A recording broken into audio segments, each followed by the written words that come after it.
right.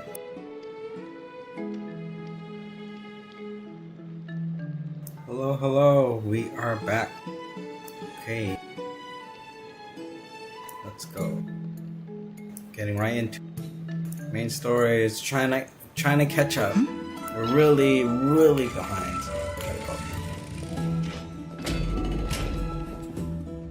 Big pull for Yao Guang, and I went to hard pity. I think. Let's see. How many is this? 1, 2, 3, 4, 5. So 5 pages. So 5.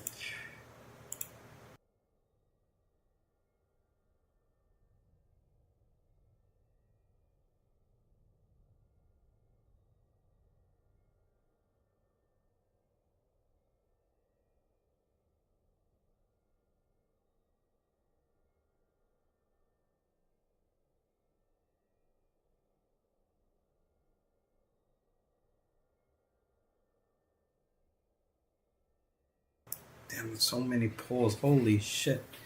1.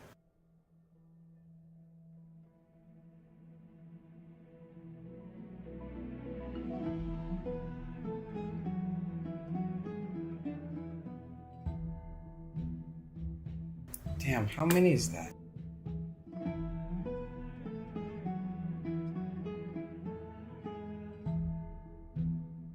Yeah, that's like almost hard pity. Holy. Just to get Yao Guang, but I got this in one shot. I one-shotted it, so pretty good. All right, continuing. Citizens Assembly? That's right. Oh, partner, you're back just in time. This is something that the both of you should probably... Good news? I wouldn't call it that. Do you remember the Council of Elders that was on our heels previously? It seems... Some background information for you. The Council of Elders is an authoritative body in Amphorius, made up of different city representatives. They hold legislative power over the Holy City, and are in charge of presiding over the Citizens' Assembly held once every few years. This is the most important social event of Akima. It is highly influential, and can even affect what happens to the Flame Chase journey.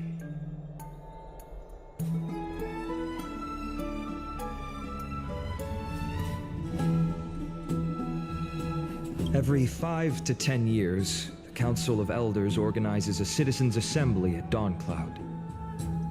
During the assembly, the representatives will vote on major issues such as whether the Chrysos heirs led by Aglaya should still hold the right to govern the Holy City, and whether the Titan's conquest should continue. It sounds like some sort of system to balance the heroes and the mortals. That is correct. However, the problem lies in the fact that there are ill-intentioned extremists in the Council of Elders. They view the Citizens' Assembly as a way to restrain the Chrysos heirs, and hope to take complete control over the Flame Chase journey. We can refer to them as the Opposition. During the assemblies held in the past 100 years, the voices supporting the Opposition have been growing stronger in the shadows.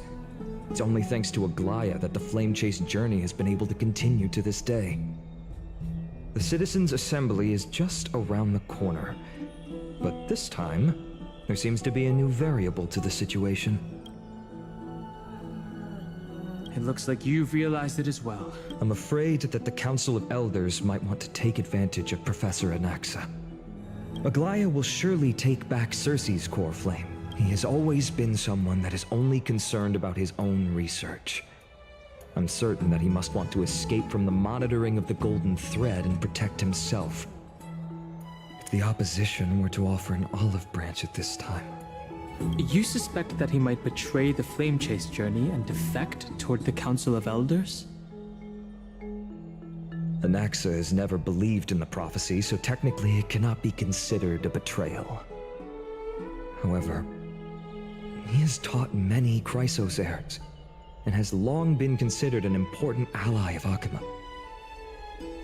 I truly do not wish see comrades turn. I have a better understanding of the full picture. As I believe in his character, I plan to plead with Aglaya and try to buy more time for him. We understand. Things are piling up again. You and Mem are tied up with Ornyx's trial, while I am preparing to visit the Grove to uncover clues. Allow me to apologize for the fact that we always seem to be troubling you. I hope that Ornyx will show more benevolence and be more accommodating. I remember that they seemed quite fun. Go and rest, and... Oh, right. You can read this scroll if you want to find out more about the Council of Elders. Blah blah blah blah blah blah blah blah blah blah blah. Okay.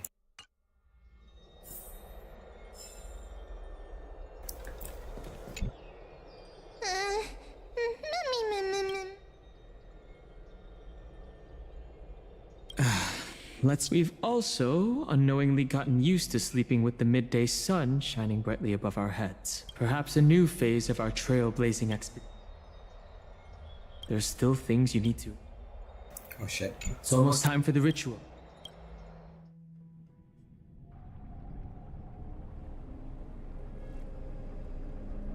Esteemed one, Ornyx's vacant totem. Oh, if you have already made your preparations to become a pillar of Amphorius.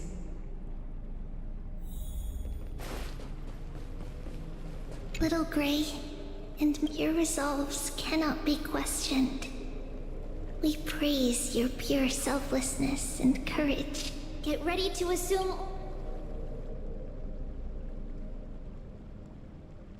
The divine position of Ornyx has all... We can feel the space of the trial closing. As there isn't much of their soul left, we'll have to complete the ceremony before their soul completely...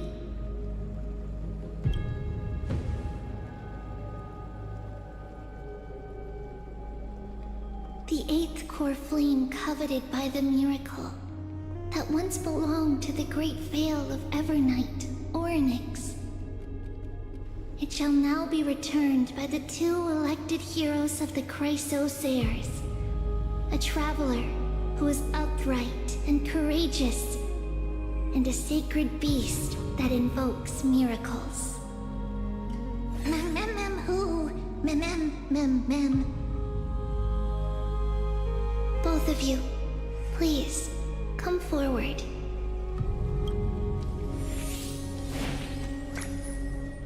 Recite along with us. O Majesty of the 12 Titans, Pillars of the World, we seek your divinity to mend the rifts of the world. Fill our bodies with blood of gold, till we wither in willing service to the prophecy. I don't think I have gold blood. These are just words meant to make the prayer seem more solemn. Please, focus.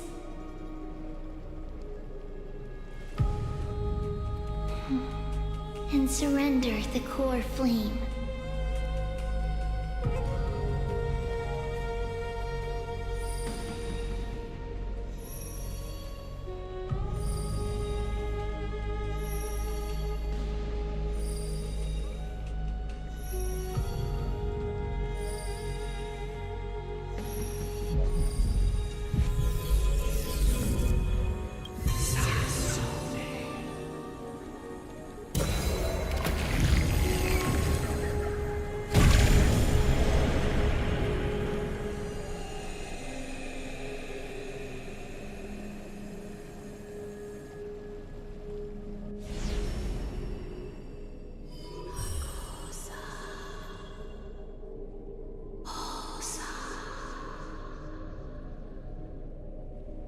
Ornyx. Their soul has been waiting for a long time. Perhaps they're also quietly waiting for the arrival of their successor.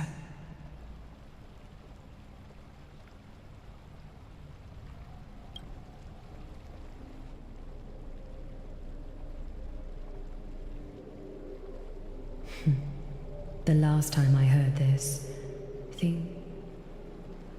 Don't worry, Aglaya. She's tougher than I am, right?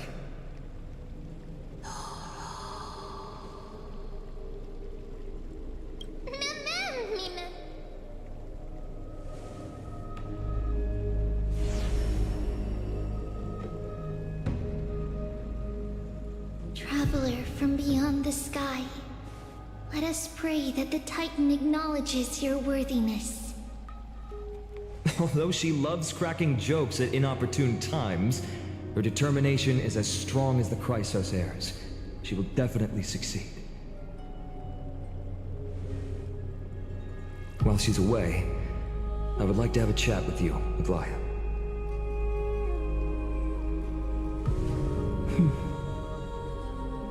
Speak. I'm listening.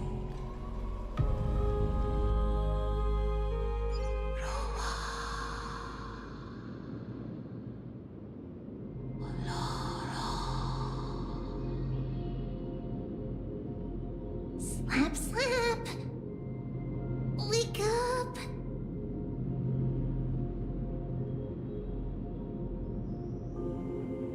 How is it? How do you feel?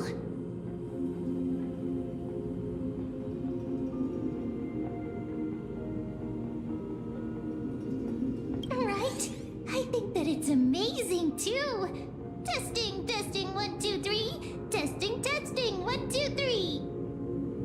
I have such a cute voice! It must be because of all the memories that I collected. They allowed me to grow beyond expectations. Also, listen. The words of the Titan are becoming clearer.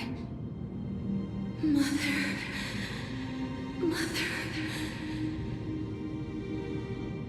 It hurts. Have I finally reached the end? Or the years of isolation coming to an end? Or next. Oh, how heartbreaking. Ever since the figure draped in the black cloak robbed them of their core flame, they have been relegated to waiting in isolation in such a confined space. We are going to help alleviate their pain, right? Memories broken. Mother, where? Mother? Who are they calling out for?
Listen to me. Aren't you tired? Throughout the long years, you have always been protecting the fate of Amphorius. Each time people draw strength from within their memories, every single ripple falls onto your shoulders. There's no need for you to bear this any longer, Orynyx. From today onwards, someone else will bear time on your behalf. This is why we have come. Freedom. Freedom. I want freedom. Oh, poor child. Everything will be fine. Let us help you. You can have a good rest now.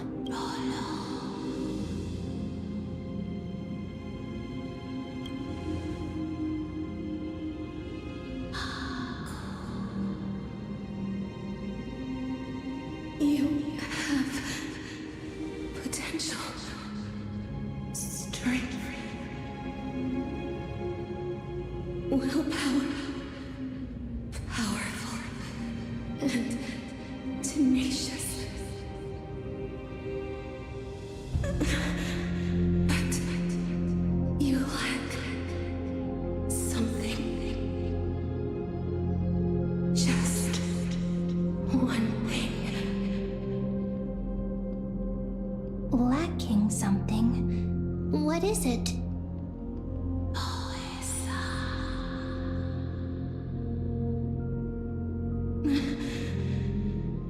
What you lack is a future.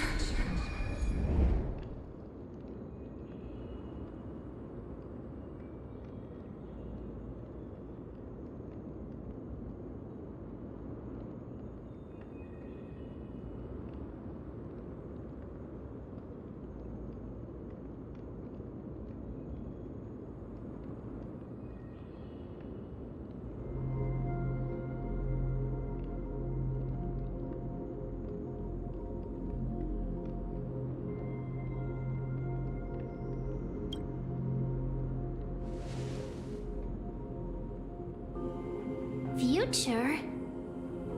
Traveler from the sky. You should have dissipated already. The gaze from the Sky Father. Stabilize your form. Because from the moment you crossed the sky, your life was cast away. Right now, you are simply a collection of walking memories. What? How is that possible?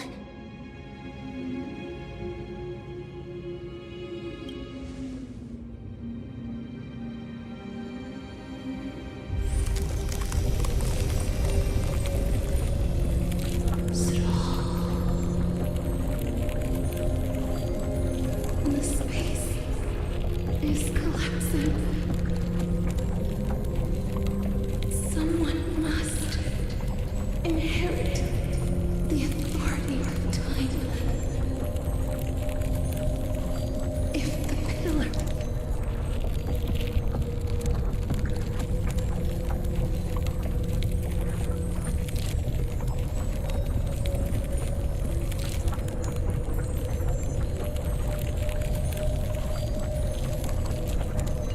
is lost, the laws of time will collapse. Amphorius will succumb to eternal disorder.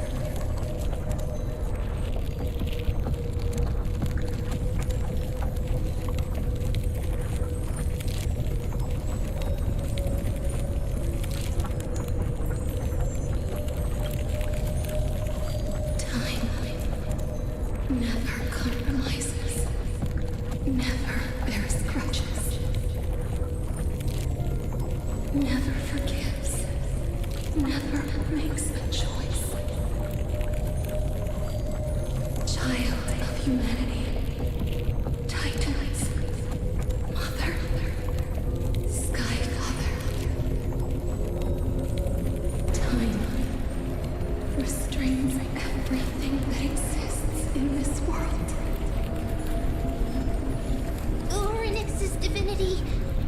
dissipating? Is the trial coming to an end? Strider of remembrance, my strength, I shall entrust it to you. The fate of the world, if you wish to, save it. Go and find your future that has been stolen. Even if that means you'll have to cheat death. You'll have to challenge that hand of shadow, clasped with unyielding fingers.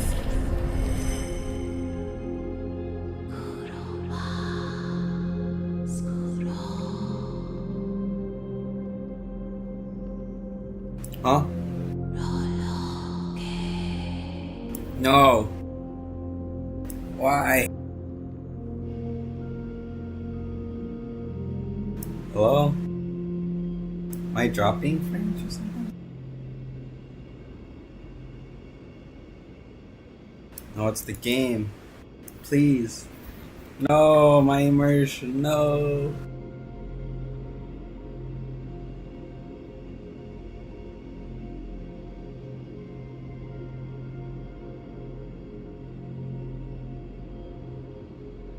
Why? That three? Oh.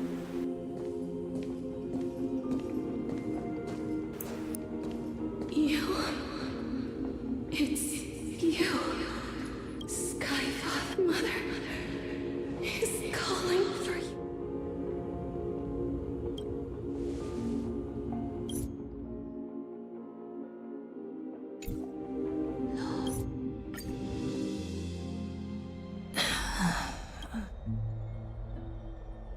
You're finally awake. I'll keep it simple. You succeeded. Orynyx has entrusted you with their divinity. Now you're no different from a demigod of Amphorius. Mem has told me about what happened during the trial. They're still explaining things to the others and told me to bring you back to your room to rest first.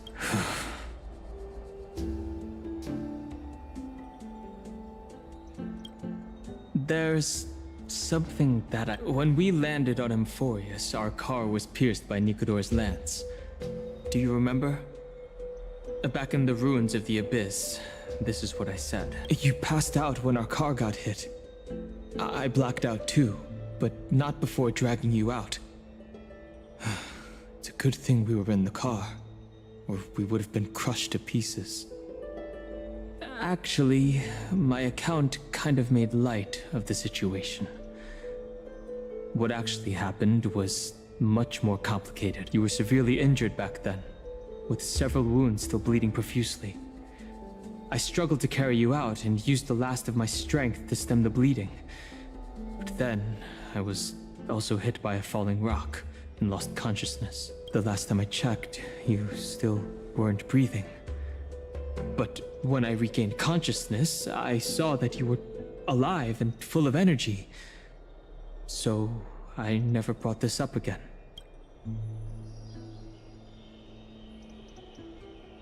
I'm not sure whether the gaze of Fuli has anything to do with this matter. But according to the Titan, you are living in the form of a memory right now. Just like those objects of the past and the miracles of Orynyx. Perhaps Mem is the anchor rope that ties you to the present. I had assumed they couldn't stray too far from you, but the truth might be the exact opposite.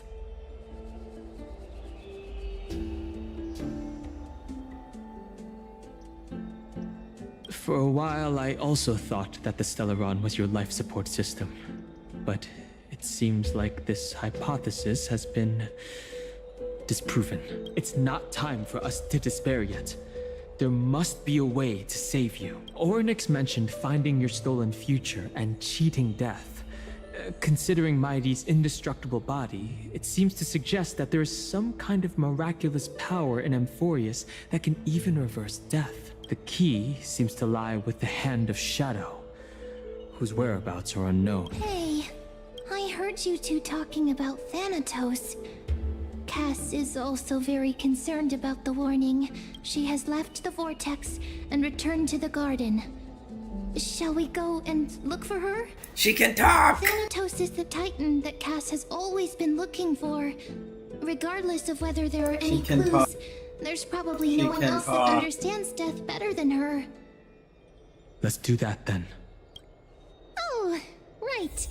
There's something that I have to tell you. The Chrysosaurs already know everything that has happened to you. I was too worried, so I told them everything. Please don't hate me, okay?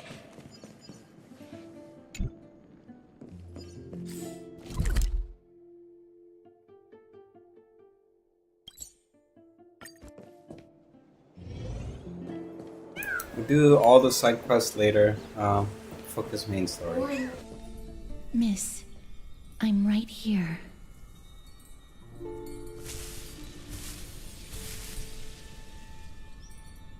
Please stay there and slowly turn around.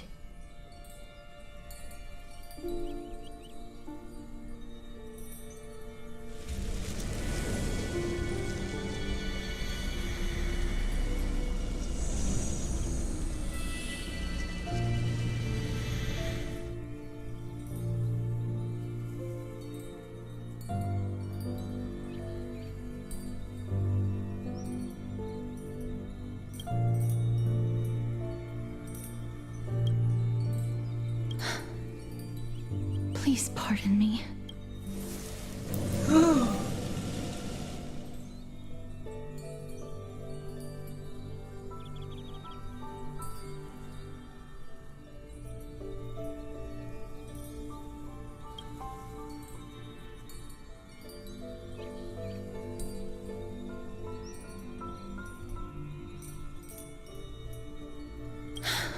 Just as I expected.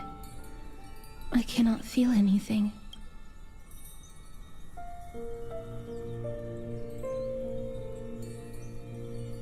Back at the Grove, I was puzzled as to why you were not affected by my curse. I thought that it might have been the special ability of a traveler from beyond the sky. Never did I expect that this would be the true reason. I'm sorry. I should have noticed that something was amiss earlier. Miss, if my abrupt behavior just now offended you, I'm just thinking. If your soul has really left your body, as a mortician, I might be able to trace where it has gone to. Cass, did you find it? My apologies. Not as of yet. She can talk. Perhaps I have overestimated my capabilities. But, Miss, would you be willing to let me try again? This time, I have never touched the living in this way before. If my actions are in any way disrespectful, I hope that you...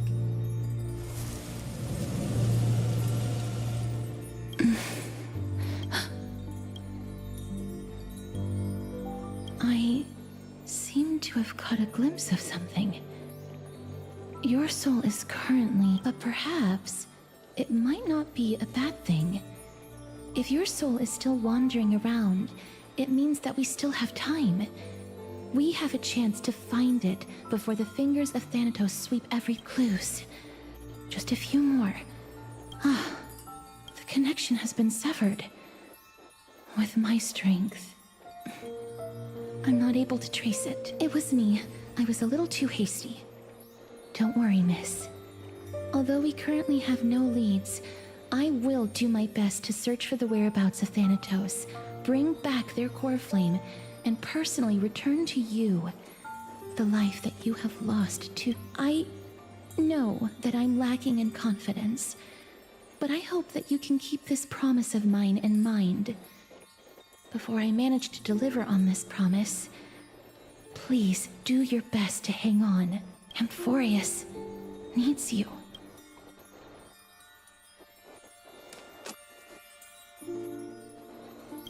Aglaya and Lord Finon are currently discussing some matters in the paths.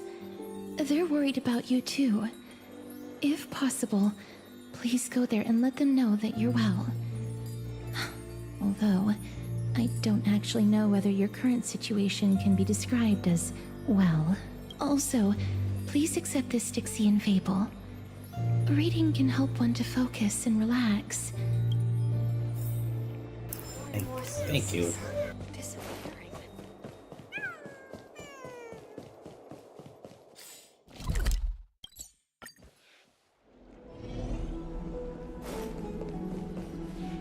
They're here.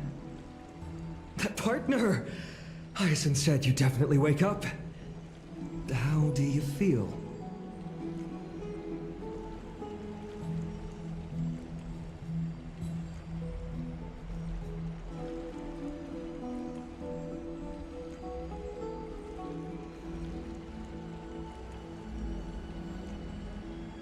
I beg you, please forgive me.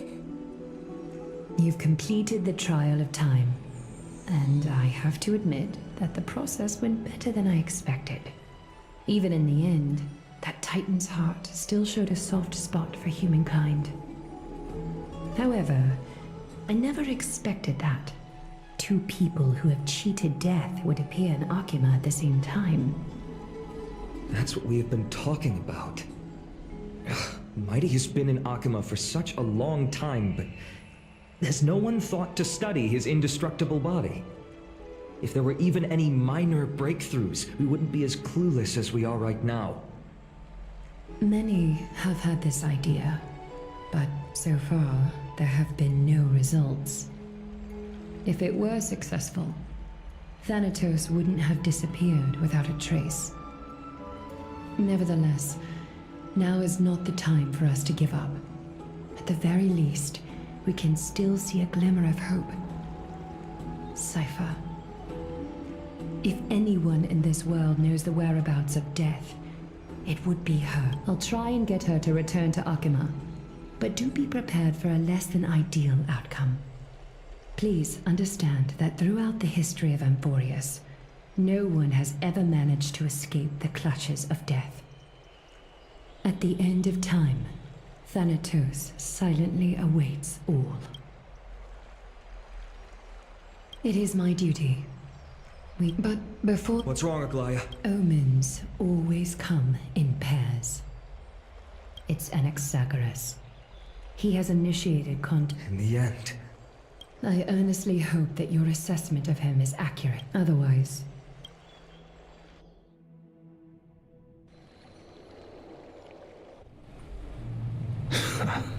I'm back here. I remember this dream.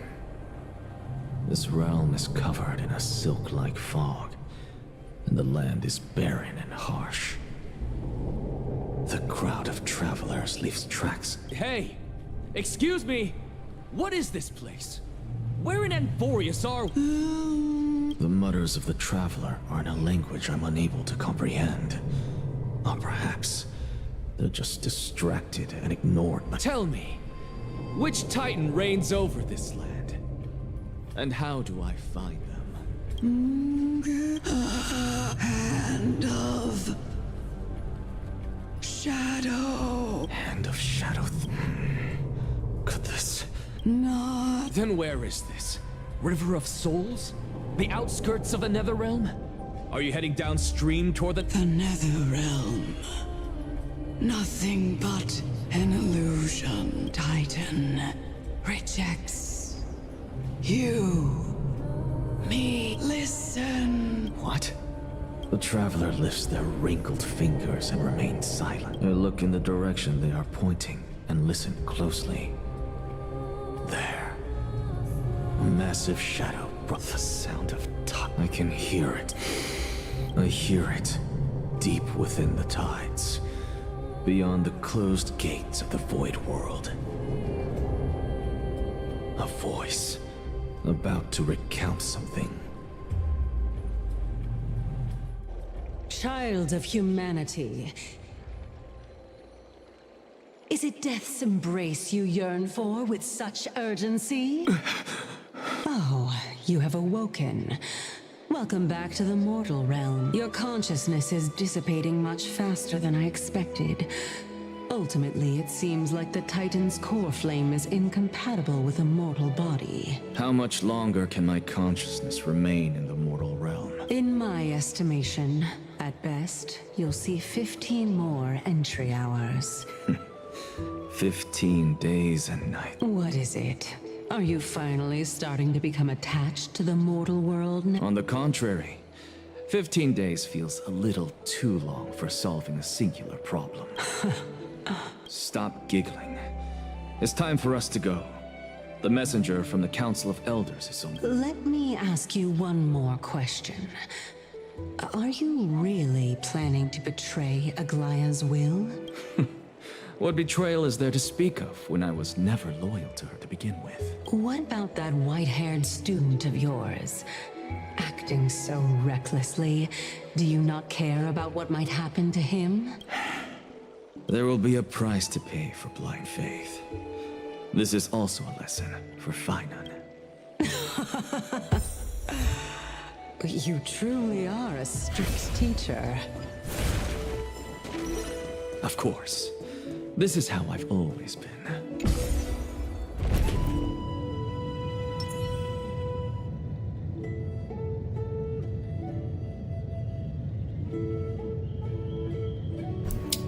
Okay, things are getting interesting. Sorry to keep you waiting, Lord Anaxagoras. It's been a while, Lord Anaxagoras. I greet you on behalf of all the citizens of Akima and express my deepest regret about what happened at the Grove of Epiphany. It's you. I never expected that you would personally come and meet me. By carefully into lantern above, I have come as a testament to the justice of the Council of Elders. There are Antikytherans here? They have been a rare sight ever since the Chrysos War. I extend to you my utmost respect, revered Titan. I am Lycurgus, though you may call me Lygus, holding an honorary position within the Council of Elders in Akima, and as the Theoros, I stand to protect the right of all upright citizens to express themselves freely. You can see them too? You know about us. We Antikytherans perceive the world through the amplitude and frequency of souls. Just as I am conscious that Lady Aglaya is secretly listening in on our private meeting from afar, if necessary, Lord Anaxagoras, I can sever the golden thread to protect your fundamental rights. The demigod should know better, for such is her station. Spare those poor threats, and just let her listen to my words. They shall serve only to unveil her own folly. May I interpret this as you have an account?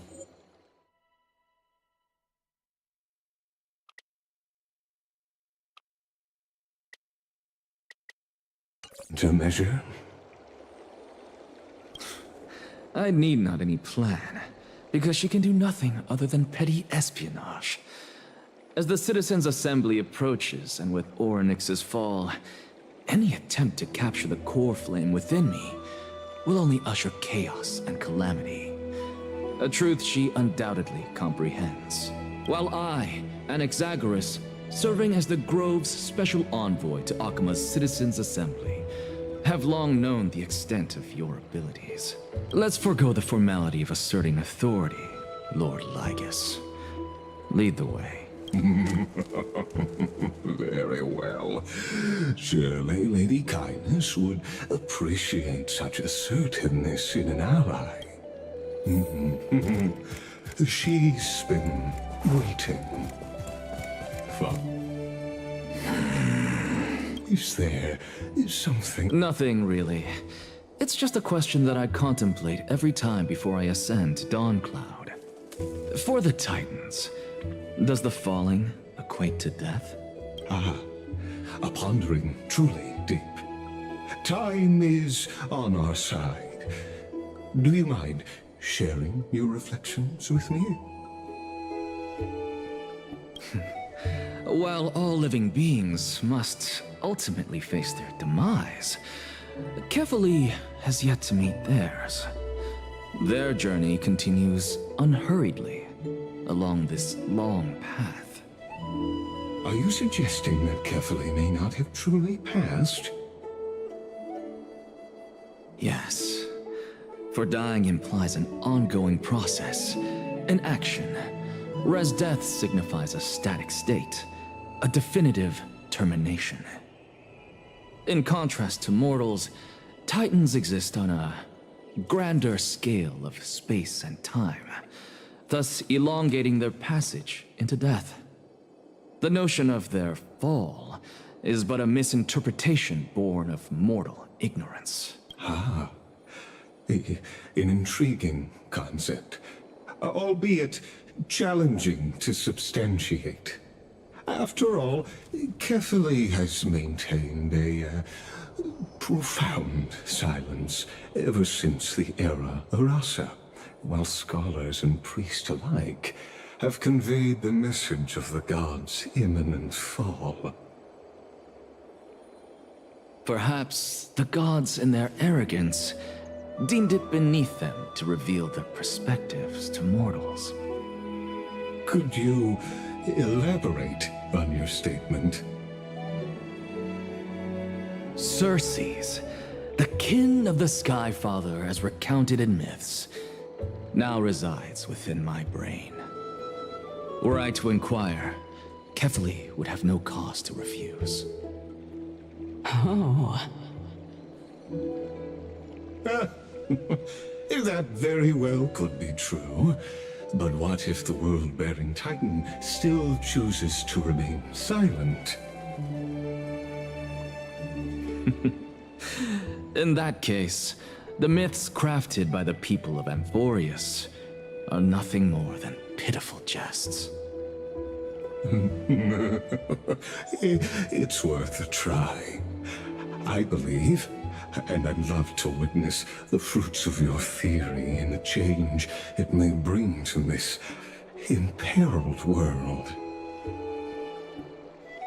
Because I completely concur with you on this aspect. If the Titan has indeed met their end, any response from them would be impossible.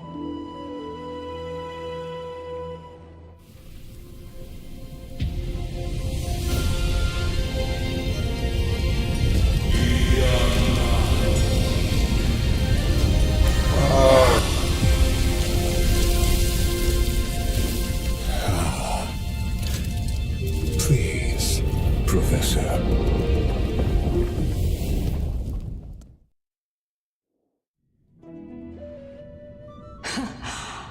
The children of humanity have indeed created a spectacle.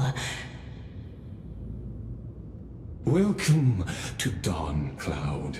The atmosphere here carries a greater sense of solemnity than the mundane clamor of the Marmorial Palace, with entry permitted only to the invited. Only esteemed beings grace this place, and among them I've received priests, scholars, warriors, and now we even have the honor to be in the presence of a Titan. Oh, what a joyous occasion. Once deemed a blasphemer, now a surrogate for revered divinity.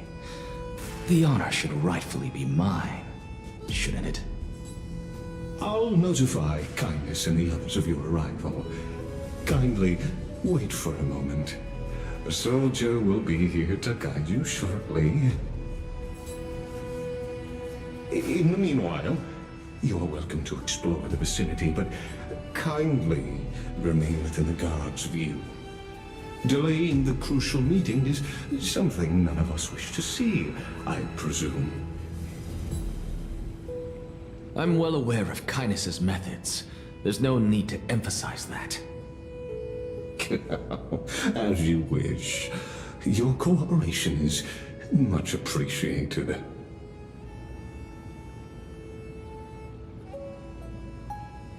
Alas, I had hoped for a brilliant plan from you, but it turns out you just left one cage to enter another. Save your concerns. I know very well what I'm doing. I shall depart to explore the surroundings then. Now that I look around, I wonder if there are any murals bearing my portrait around here. I'm quite intrigued to see how the children of humanity beyond the grove perceive another Titan. Off you go. I won't be joining you. This Titan appears to be quite at ease. I should investigate the Council of Elders' recent activities. Be aware, I can hear you perfectly well from here.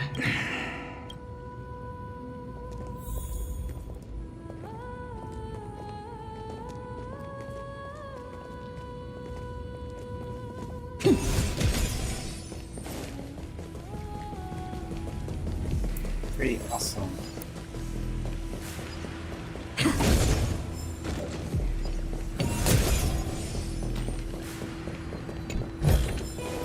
Looks good.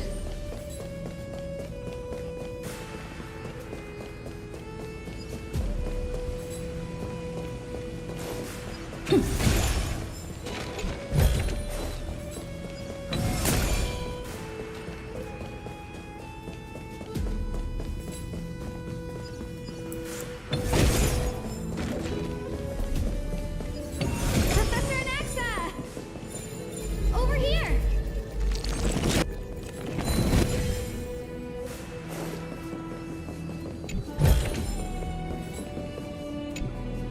Professor Anaxa?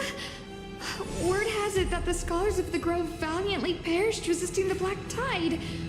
To find you here safe and sound, thank the Fates. You could say it's the Fates toying with us. It's only the Crimnoans and Idonians who chase glory through death. But your survival is a victory in itself. I'd settle for that gladly. So, are you here to report the incident to the Council? I heard that after the Black Tide devoured the Grove, Akuma would be next in line. Even with the demigod of strife standing alongside humankind. Tell me, how much does the Council of Elders know about the Once Kindness and her followers learned of Circe's and Orynyx's fall, they proclaimed in the council that the Flame Chasers could no longer stand against the calamity alone. Yet, when the Crown Prince ascended to godhood and repelled the Black Tide, she immediately altered her tune, declaring that all was resolved beyond Akuma, with the only remaining menace now being Aglaya and her adherents. They might well make their move at the upcoming... No surprises there, those shifty opportunists. Thank you for your honor. Being an opportunist could very well be a facet of wisdom. Shouldn't you be searching for murals of yourself?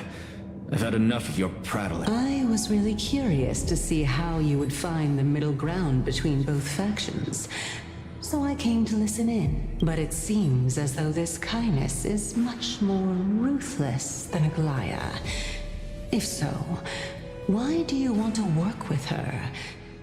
Could it be that perhaps you've decided to readily surrender this hollow shell of yours?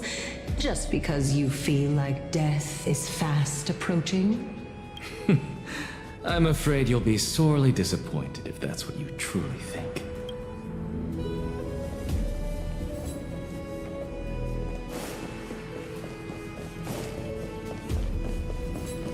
puzzle.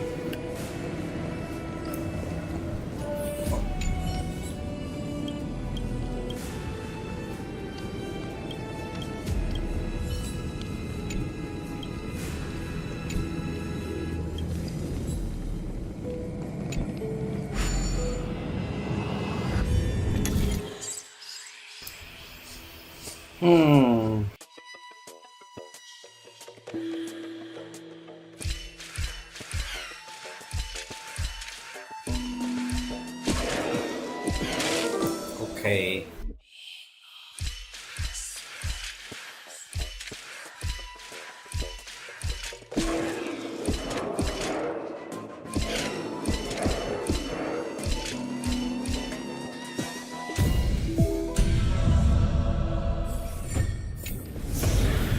Looks good.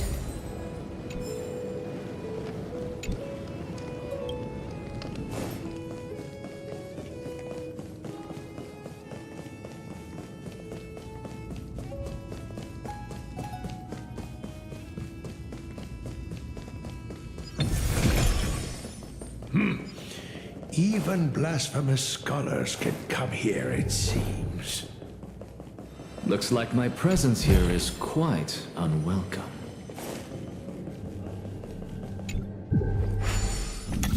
Oh boy, oh boy, oh boy.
Anaxagoras, I thought that you had died to the Black Tide, just like the other scholars.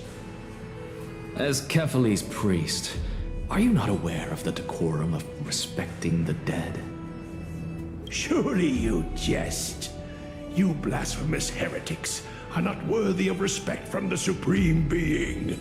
Let me remind you that you're currently in Dawn Cloud, so you'd better keep your deranged language to yourself. I am no longer that altar servant from years ago, who could only acquiesce to the commands of others. Now, I have plenty of ways to deal with people like you. I'm not sure whether I should laugh or cry right now. I can't believe that a follower such as you could have been made by a creation titan. As I see it, a dead titan can't provide you with this level of confidence, right? Then who is it exactly? Could it be kindness? You. Seeing how fond of you Elder Kindness is, I shall let that slide for now. Leave immediately, and don't impede us from receiving the Supreme Being's blessing. Seeing as we were able to hear... Oh my, what a thrill. Are you praising... Praising him, of course. As a believer of the God of Deliverance, it is only natural. Didn't you hear me? I asked you to leave. Go. I've had enough of this. Could the 15th entry hour arrive any faster? No, not yet, bro. Oh, Every plant, every tendril, no, even every leaf could be the embodiment of Circe's. As a result, mere mortals who did not know what the Titan actually looked like chose to paint them as a giant tree instead. Their wisdom was portrayed as fruit, to symbolize how they— This mural is... I really can't tell whether you are praising or demeaning. For all we know, I, for one, since you are aware... from my perspective. Therefore, what then? The entire plan is stored in my memory. So why don't you look there? Then don't mind if I do. 1 year old, 2 years old. Oh my! Even a member of the preeminent Seven Sages must... That's enough. How unusual. Your soul is actually trembling. This must mean that behind this toy hides a secret that nobody knows, right?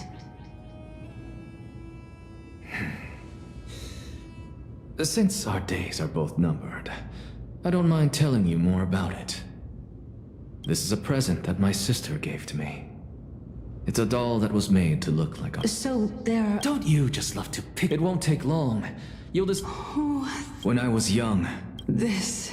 Indeed it was. Oh, I remember that Not only that, since all living things stemmed from the same origin.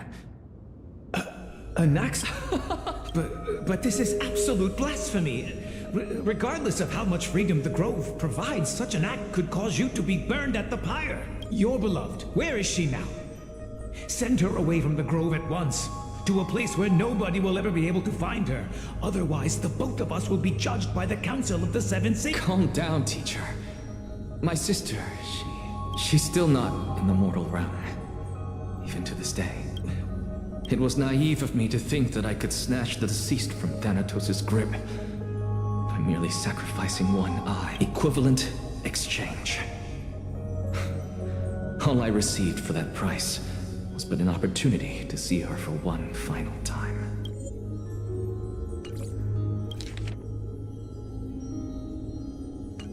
Oh, let it go, Anaxa. As one of my best students, I cannot watch you go down the wrong path without doing anything to stop it. Never do something taboo ever again. Don't disappoint the deceased, and never harm yourself. If you can do that, this classroom will still be yours, and you'll have a chance to live out your own life. Since I was able to see her one last time, I have no other desires. You're right, teacher. It's time for me to start a new life. I am sincerely glad for you, child. Now then, what topic would you like to study? Continue the research into souls, but you know that the Grove has long since understood his philosophy like the back of their hands. Even if you continue digging into this subject, your efforts will likely be futile. No, teacher. After my fleeting glimpse of the deathly fog, I finally understood a single truth. Since ancient days, our understanding of the souls is but the tip of the iceberg. I may have lost an eye, but my view of the world has become clearer than ever. I have grasped the truth with my bare hands. Watch as I turn this farcical world upside down.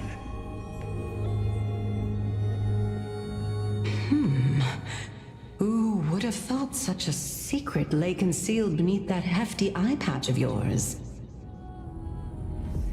However, this story doesn't seem to be connected to your plan.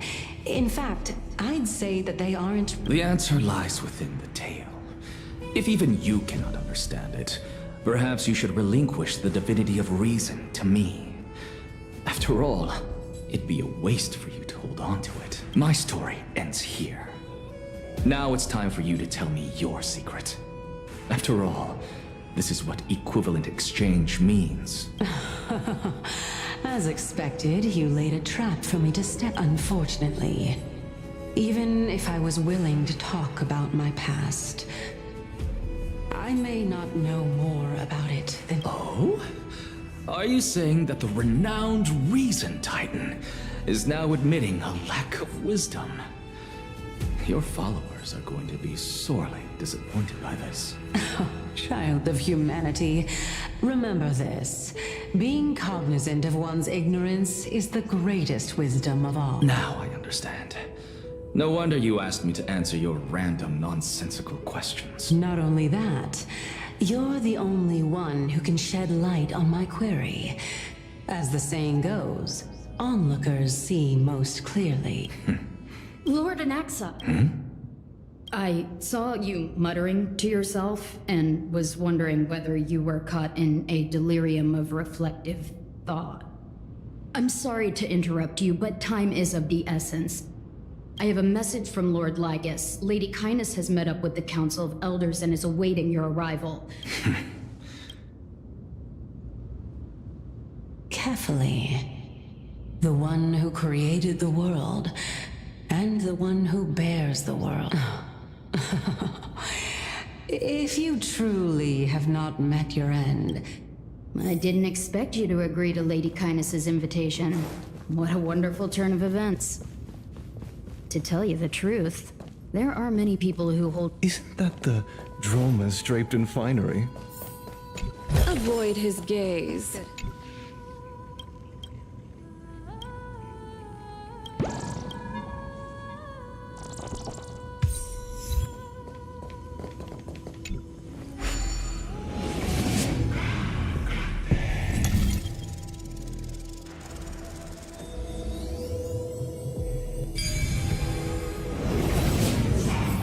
A student of Empedocles?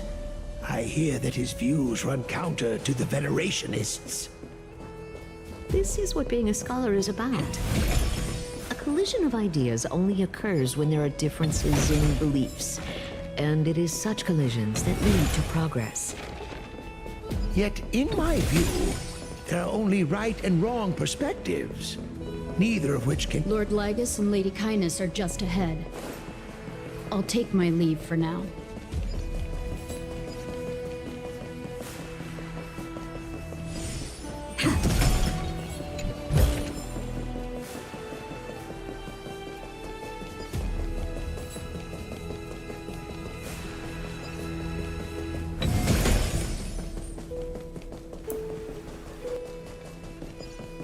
Puzzle.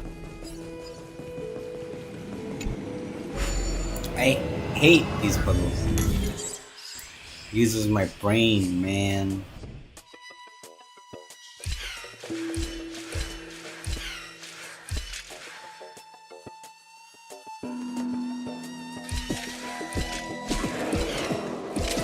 Fuck. Okay.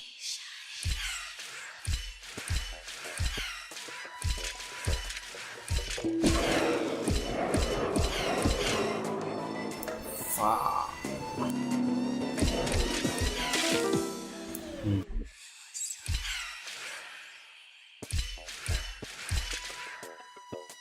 No, that doesn't work.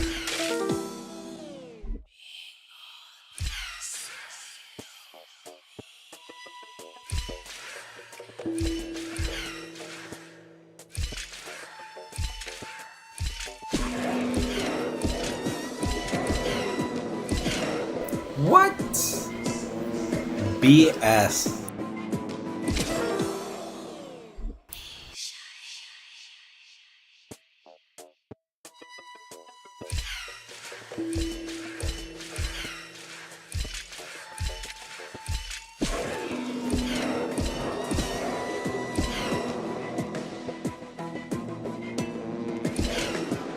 How?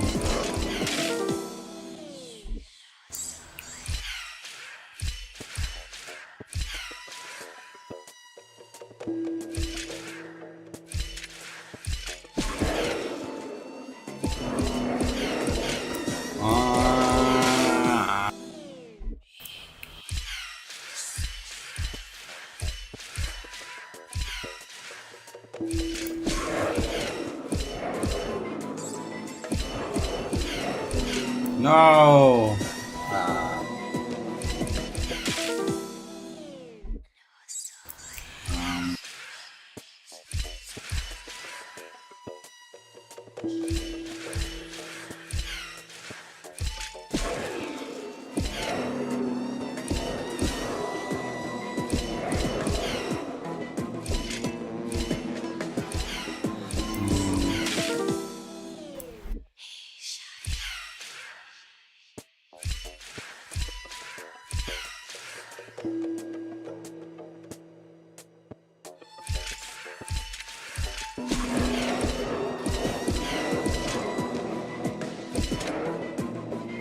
Fuck.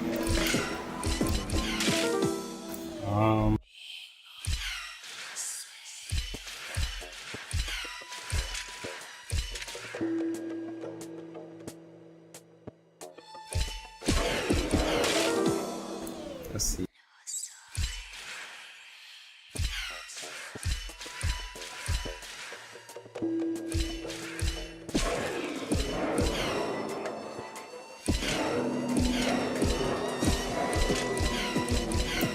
Jesus Christ.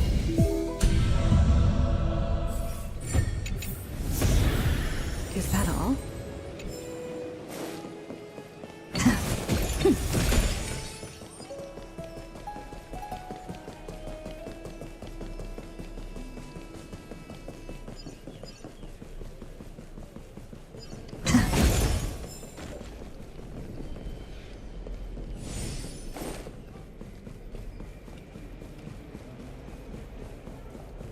Welcome to the Demigod Council, esteemed guests. Lord Anaxagoras, oh, I've heard so much about you.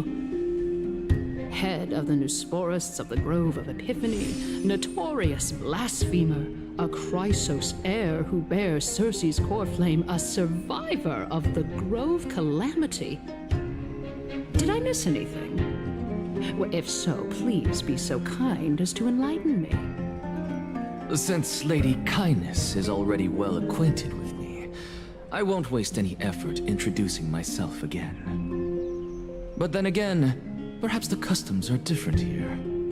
Back in my hometown, there is a form of etiquette known as honoring guests. The host will welcome their guest with warm hospitality by treating them to fine wine and a cozy bed. And yet, ever since I arrived, I have not been welcomed with warm courtesy or ceremonial gifts.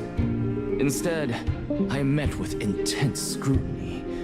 Even more absurd, the host has sharpened their blade and instructed their servants to lie in wait in the shadows. Perhaps you intend to cut open my heart, retrieve the core flame, and then hold a grand feast for all of the guests. Everyone, stand down. Thank you for understanding. I am but a feeble scholar who is not used to the stench of avarice and blood. No need to be humble, my lord. From my perspective, your courage and gumption are worthy of the reputation of the Seven Sages. Your bravery is more than adequate to accomplish our perilous endeavor. So, you wish to start a war? Well, since the Chrysos heirs are calling for war, we will respond in kind. Conflict is inevitable. Since Aglaya endeavors to suppress the virtuous commoners with blood of gold, we will not hesitate to display the rights and mettle the citizens of Akima are so in. As to your question of whether peace is still a viable option, well, to that I can only say this. Everything hinges on the next citizens' assembly and whether they have a sudden epiphany amid the clamor of the mass. And since you, as a Chrysos heir, accepted our invitation, you have indeed given us a glimmer of hope. What brazen arrogance. What you're saying right now is worlds apart from what you were saying before you retired your cleaners. I don't deny it. After all, they're responsible for cleaning up any threats, and just a moment ago, you were on the side of the Chrysos heirs. But now that you're an ally of ours, we can continue talking somewhere else. As you know, these walls have ears. I was fortunate enough to have the opportunity to discuss a treatise about the Venerationists with your teacher, Empedocles. Yet, it seems you subscribe to the Nusporists instead, Lord Anaxa. I've heard that this school of thought is one with many detractors. It's normal for ideas to have supporters and dissenters, just like how there are two types of people in this world: geniuses and dimwits.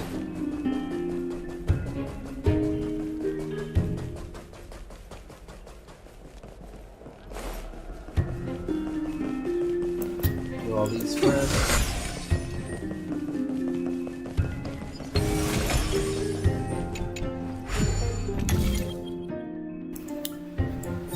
Oh boy.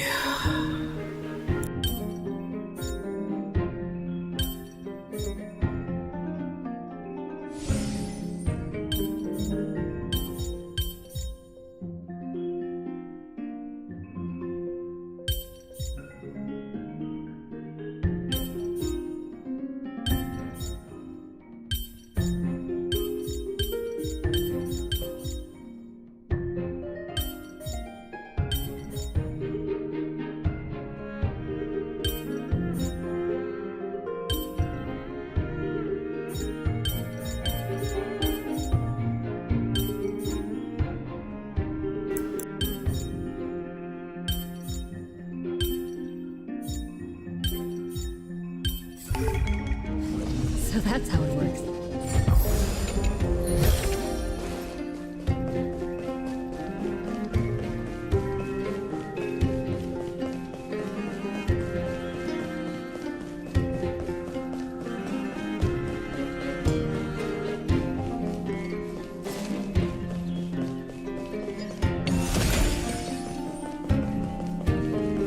Nothing?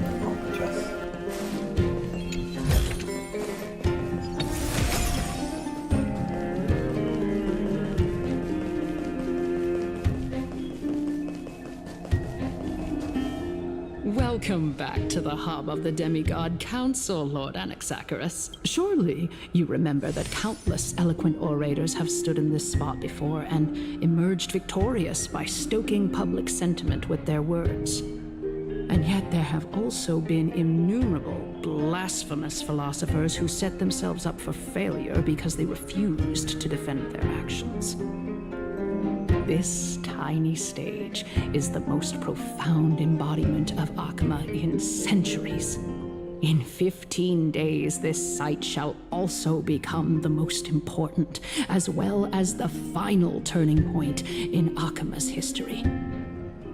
May the both of us carry out our duties with honor and lead the masses back toward the Erechrysia, a golden age with no death, strife, or trickery. Oh my, 15 days and nights. That aligns perfectly with the date of your demise. Could such a coincidence truly exist? Using death to prove myself fits my intentions perfectly. What strong conviction you have, as expected of the hero who dared to stand up to the Gold Weaver. As expected, she misunderstands you. That's enough, Lady Kindness. Dispense with the niceties. I only accepted your invitation so that I can serve the commoners alongside the members of the Council of Elders. Don't test my patience with such superfluous formalities. Well, you say that now, but surely you also require my aid as well, so that you can stay alive even when being pursued by the Golden Thread? You worry too much. She won't show her hand too freely, as she still needs to garner support from the masses at the Citizens' Assembly. Even someone like me can tell that only a sliver of her humanity remains. Surely you're not asserting that she will definitely act in a rational manner. As you're no doubt aware, Aglaya covets the core flame that I possess, which makes it the bargaining chip that allows me and the rest of you to negotiate with her. However, in return, I'll need the Council of Elders to support me as much as possible. Naturally, this includes the guards as well. You're well aware how valuable Cersei's core flame will be in the era Chrysia that you are desperately pursuing. Talk is cheap, so you'd better act prudently as well. I understand.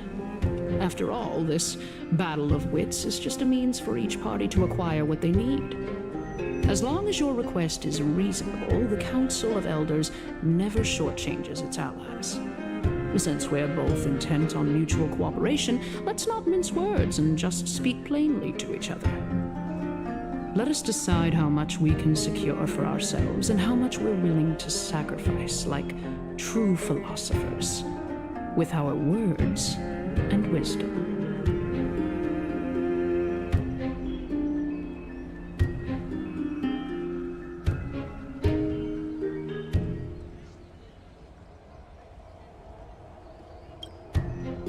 Continuing from the earlier topic, let us discuss our common enemy, Aglaia.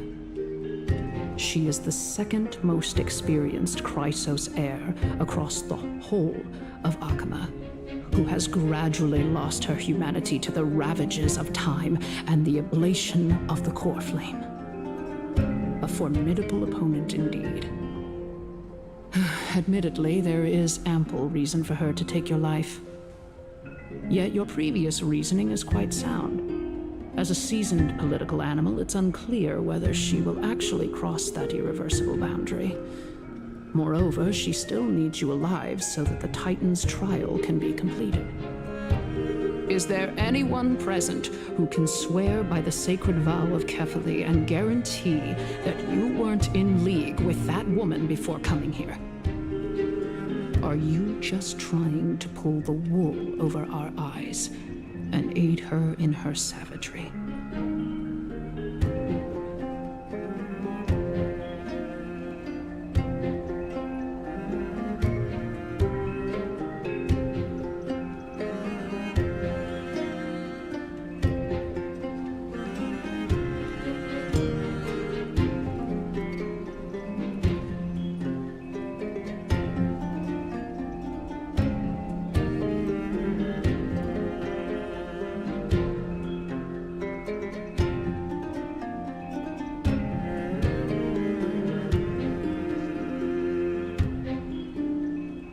I believe you're aware of Castorus the Executioner. Long before I returned to Akama, Aglaia had already dispatched her to monitor me. If I weren't able to reach this place in time, I would have been forced to meet Thanatos first. As compared to a comprehensive plan with uncertain results, if you decide to cut open my chest and remove the core flame, wouldn't that settle her nerves even more? Everything is in place. She just needs the right timing. I understand what you mean. At the very least, the both of us agree that this tyrant who wallows in extravagance and greed is the greatest threat to achieving peace in Akama. The Council of Elders is willing to defend your right to live, just as we defend every oppressed citizen. However, I regret to say that sentiments in favor of the Chrysos heirs and Aglaia are only growing in magnitude. The peace that we are aspiring toward, as well as everything that we hold dear, will be destroyed completely. The city will be burned to ashes, and the citizens' blood will be shed. Tell me, what are you willing to do for our esteemed citizens so that they can vanquish the enemies of all? Although the circumstances are rather unfortunate from an objective point of view, it is an undeniable fact that ever since the Grove was attacked, I have become the de facto leader of the Grove. The Council of Elders needs more backing if it wishes to topple Aglaia. At the very least, I have served as the Grove's special envoy to Akama for a significant amount of time. Of course, This also means that I will hold a crucial... In the name of Kefali, Akama thanks you for your At this stage, it's clear that you and I understand the benefits to be won from this discussion. Let me put it plainly. The Council of Elders has always been renowned for its fairness, and that fairness is built on a foundation of sincerity. The Council of Elders has vowed to all citizens of Akaba that it will always remain loyal to them. As for you, my lord, how will you guarantee that you will be able to live up to such earnestness and will not betray Akama's indomitable citizens when the opportunity presents itself? Just as you now betray Aglaya when it suits you. Surely you jest. My loyalty does not need to be proven. The fact that the Council of Elders is asking for proof of my loyalty is itself akin to a form of betrayal. I am incredibly honored to have witnessed the both of you bury the hatchet in a civilized manner. However, I am afraid that I must interrupt for a brief moment. As the Theoros, I have observed the following. Lady Aglaya, the Goldweaver, is currently on her way to Dawncloud. Oh. Well, I do believe that we might have a slight overabundance of guests today. Feeling dissatisfied, Lady Kindness? Despite the Council of Elders' lofty residence on Dawncloud, it must still tolerate the whims of the Chrysos heirs. So you were holding back just now. Seems like you are better at playing this game than I. In any case, I'm glad that she's arriving here. So tell me, Anaxagoras, now that you're an ally of mine, if Aglaya were to demand that I hand you over, what should I do? You can do as she says. Tell her that the Council of Elders merely wished to chat with me and had no intention of offending her. However, by doing so, the authority of the Council of Elders will be as thin as papyrus that has been soaked in blood. Not only can it be destroyed at the slightest touch, but the Council will also lose possession of a valuable core flame. No, more like 2 core flames. After all, at the next Citizens' Assembly, that young lady who is synonymous with death will also be standing on our side. Oh? How can you be sure of that? Is that of importance to you? All you need to know is that I have a plan. In my opinion, you should be more worried about the impending threat. If Aglaya can seize me in full view of the masses today, she could also dismiss the entire Council of Elders in one fell swoop tomorrow. If that happens, the discussion that we've just had will turn into an utter joke instead. Is this the outcome that you wish to see, Lady Kindness? Fine. I will handle this matter appropriately. But you do best to remember this. Fool the people and karma will be on your tail. I'll overlook it this time, but don't count on there being a next time. Unless, of course, you crave cruel punishment and consider suffering the perfect state to ponder the true nature of souls. Well, what do you know? That happens to be one of my rare talents. I've got to say that you've managed to really impress me again. But shouldn't you be going after more? Dying to know what I'm after. I mean, I'm the reason Titan after all. It is in me to ask and... Easy there. You'll learn the answer. I didn't bring it up with her purely because she doesn't have the means to give me what I truly want. It's as they say, all the true masters of Dawncloud have always been the Theoros, who watches over everything.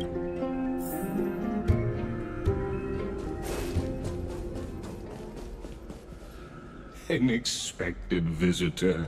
Welcome. You know, you could actually skip all the pointless debate and come straight to me to seek an audience with Kefali. I have no reason to You may not, but kindness has.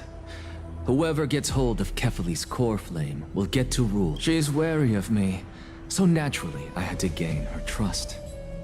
I would say that debate was not at all. In my view, this individual has gone to great lengths to get close to Kefali. He might very well be plotting something. Are you still willing to let him? Yes, very much so. All living creations are always free to visit Kefali's transcendent vessel. This comes with being the world-bearer. How convenient it is to be able to hear what they say. It is truly my honor to speak. Please, go ahead. Oh, a bygone myth tells of an occasion where Kefali once answered their followers' questions on the peak of the holy mountain. Their followers have since believed that scaling this Titan cliff is one way of being with the god. Hear that?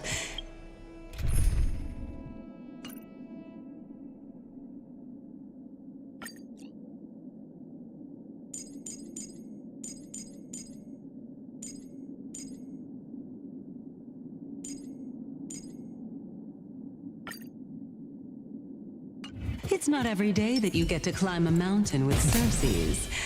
You should sing me a hymn of praise. Titan hymns are beyond me.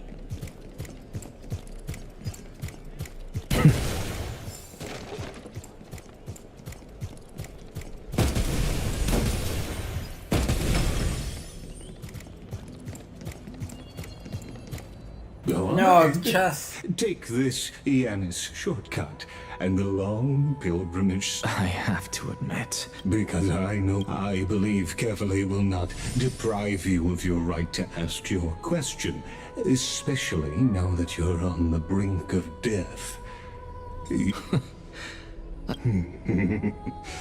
Putting a child of it is my hope that you bring a much-needed change to this world.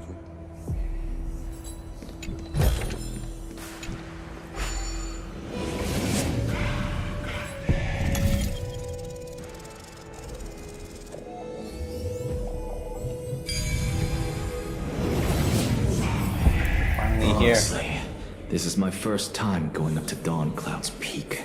What a splendid view. Isn't it about time you... Well, I don't see how this place is different from... And even though I've come this far...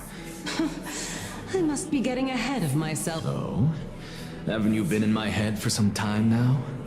It's high time you get... Alright, we're just a short hike away from Kefali. So the intellectual debate from earlier was too draining for you, huh? If Amphorius gets a new lease on life, you should focus...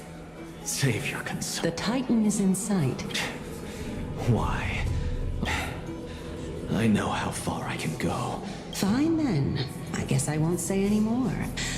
I'll just wait till your soul dissipates completely to gain control. Wait. Who is that? Circes? Hey. Huh? What do we even get to see souls?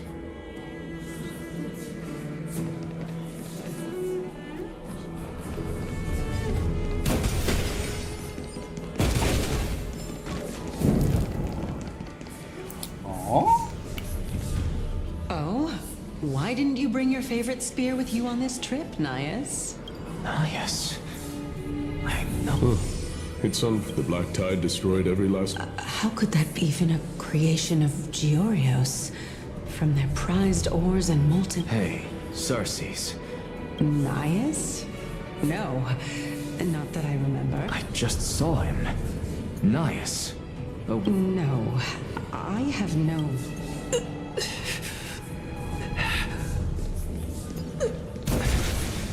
This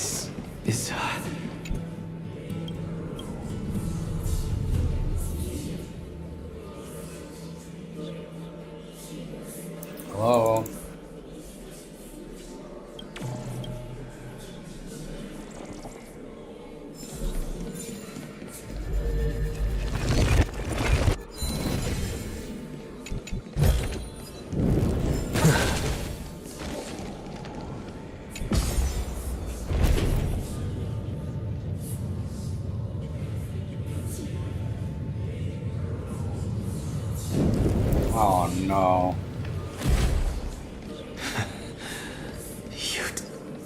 Enough about me. Did Kaus ever reply to you? Seems like the price of... Kaus? I've never heard of this person. Which Titan's authority did he inherit? Look on the bright side, Nias. Since we've come all this way, Hey! Are you seeing that? Yes. It's still you and Nias, but... You're now talking about a certain Kaus. Kaus? Never mind. I think I know what this is about. If things are as I thought, the souls of... What? But... if those are the souls of... Beats me. For all I know, let's just keep going. As long as I take in more sight. Know your limits. Wander too far among the dead, and even... Fine. If this is indeed as I thought, then this would be very amusing. Oh man, not another one.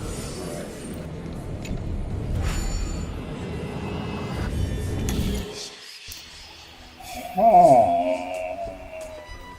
Okay.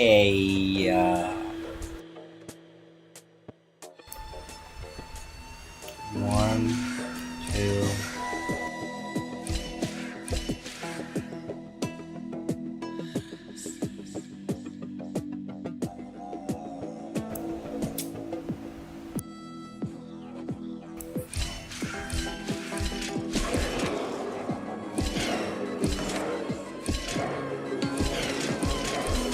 No, homie, no.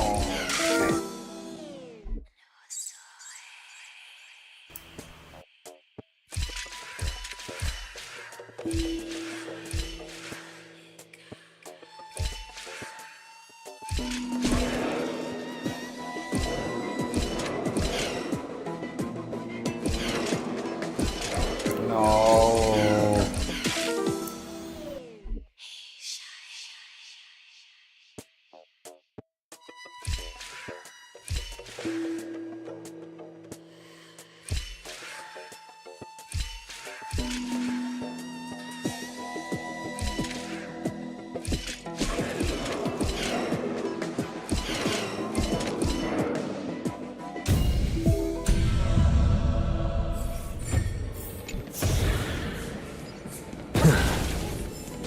So...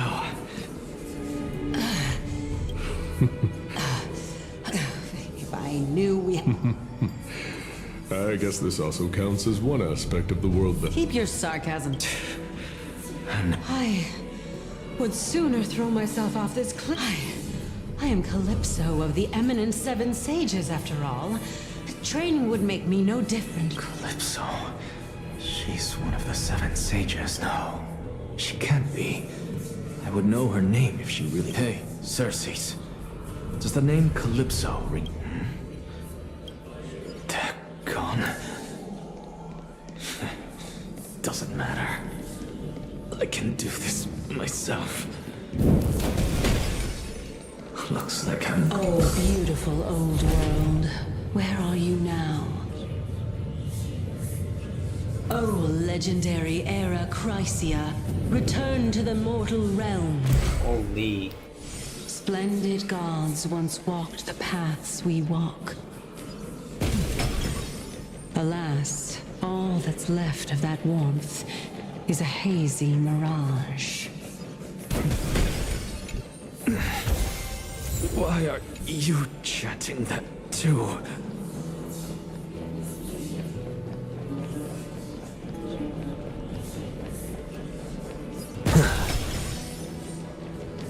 Okay.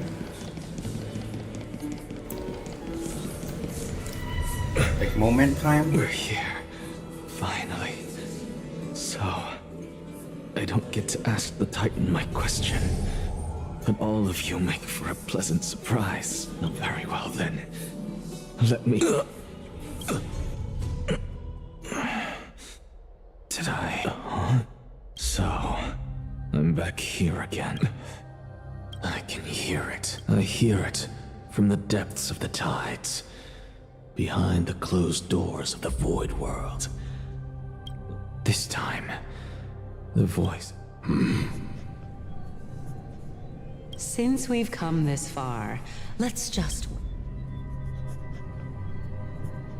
Lord Nias and Miss Calypso, are you both here? Yes, and we've been waiting. Regrettably, he hasn't. The worst case scenario is that he's already been over... You're overthinking, Lord Naya. And besides, we both know Gauss's nature. A deliverer like him wouldn't fall so readily, much less... That reminds me. Why are you making this trip Oh, my sister needs more time to make sure the flowers are... Such a pity. Both of you have hearts kinder than anyone else. Yet you are born only to take over Thanatos's... Everything that I see and hear this time has left me shaken to the core. What may seem like a mundane conversation is in truth a once-in-a-lifetime exchange that has revealed the ultimate answer to Cersei's question. The conjecture has taken shape and must now be solidified into a theorem. Next, I only need to seek verification from Kefali. By doing so, I can answer Cersei's question. But no, I will not do that, because another one of my conjectures, one that I have always dreamed of proving, is fusing a mortal soul with that of a Titan to replace said Titan. Is not a ludicrous... Oh boy. What are you thinking? Just amazed at how this towering tree is Cersei's divine body. Is that so? You don't look the slightest bit amazed, though. Plus, you seem to be strangely familiar with the city around the Great... Merely something from the past. Events of the past, huh? I was also a child when I looked up at Cersei's. Their leaves and branches reflected the sparkling stars.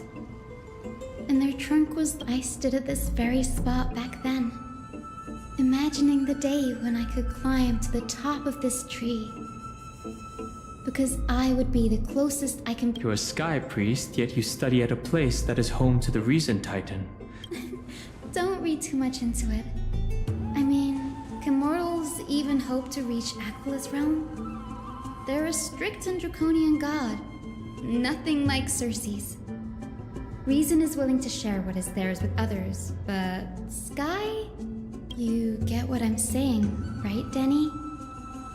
After all, the Titan that imprisoned you and Grey here in Amphorius is none other than Aquila themselves. Yes, I didn't count on provoking the ire of a local god. But there will always be people who dream of soaring towards the sky. The Grove has a wealth of research on Aquila, and that is it's just... I never thought Grey would meet with something like that before we set off. As a physician... Bad luck tends to come in streaks, so don't beat yourself up over it. Besides, Aglaya needs you here to uncover the truth behind what happened to the Grove. Yeah, there's no... In any case, what we're looking for could be anywhere in this enormous grove. Let's split... What about you? Have you forgotten that you're talking to the chief physician of the Twilight Court? The silence in here is near with the vast amount of knowledge it holds. This academy is akin to a labyrinth of information. Even the cleverest of scholars would easily lose their... The clock is ticking. The night sky feels unusual, now that I've gotten used to the eternal light of Akama. Hey, how long have we been streaming? A good hour and a half. Okay, we can keep going. I just don't want to overlap the streams too much.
These are the remains of a black tide monster.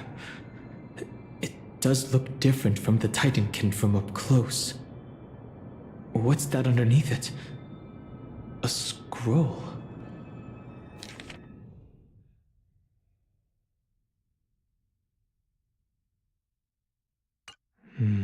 As I expected, the Grove doesn't forbid discussions about the sky. It's a debate between two scholars about the sky ships. Glaya also made mention of the ships when she interrogated us. A memory I'd rather forget. I'll hold on to this for now. With any luck, this journey won't leave us empty-handed. Huh?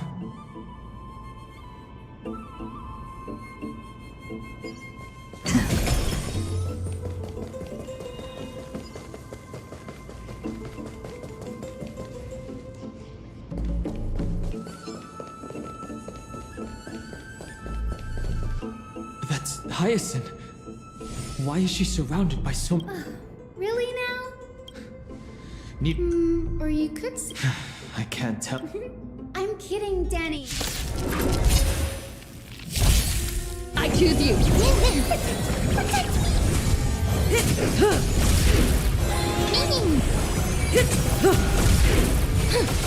Stand still. Just don't summon your own son. Didn't hurt. Relax.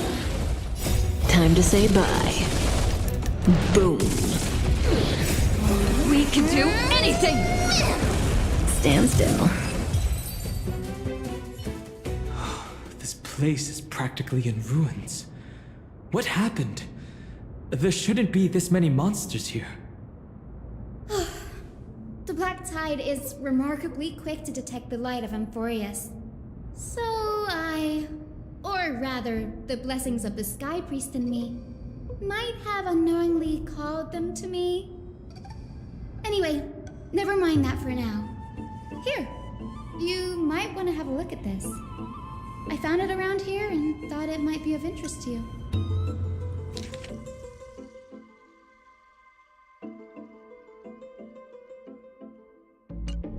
Anaxagoras. He's the scholar who fused himself with the core flame of reason.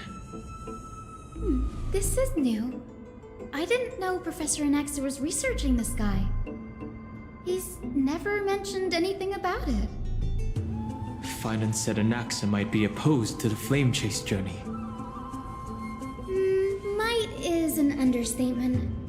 Anaxa has never been one to venerate the gods, nor has he ever found it within himself to put any faith in the prophecy. People have come to think of him as a heretic, even in a place as liberal as the Grove. Yet, it is also this very blasphemer that Circe's favors. Fate sure works in mysterious ways. I picked up a scroll on my way here too. It looks like it may be related to the one you're holding. Oh? Let me have a look.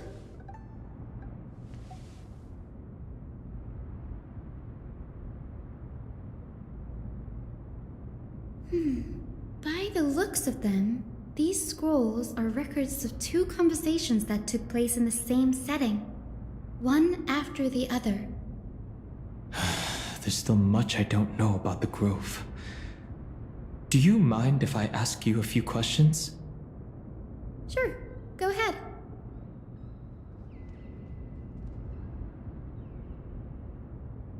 Newsporists primarily study everyone considers an act. Nearly everyone. That's why it's no use building giant That was a joke. The Grove of Epiphany is home to Seb as the sage. If we were to place... A very illustrated. Anaxa often says that every failure brings us one step closer to the truth. Perhaps, to him, the crash of the sky ship carries a different interpretation. The firmament is not impenetrable. On the contrary, it was precisely because the sky ship represented the first step toward breaking free from the shackles of the earth that it provoked the wrath of the Sky Titan and brought divine punishment upon itself. It's a shame that the majority of the Grove's research on Aquila was headed by the Venerationists, with sacrificial rituals making up a predominant part of their findings. Discourse about more esoteric subject matters in relation to Aquila dwindled even further after the skyship incident. So much so that even this scroll is completely new to me. Don't worry about it. We'll just collect everything we can find on the Titans for now. There's something else that's caught my attention, though. This says that Anaxa is conducting secret experiments of some sort. That's what I'd like to know. What are these experiments he's involved in? Even I, the assistant lecturer, know next to nothing about them. I have a bad feeling about this. Could there be more to what happened at the Grove?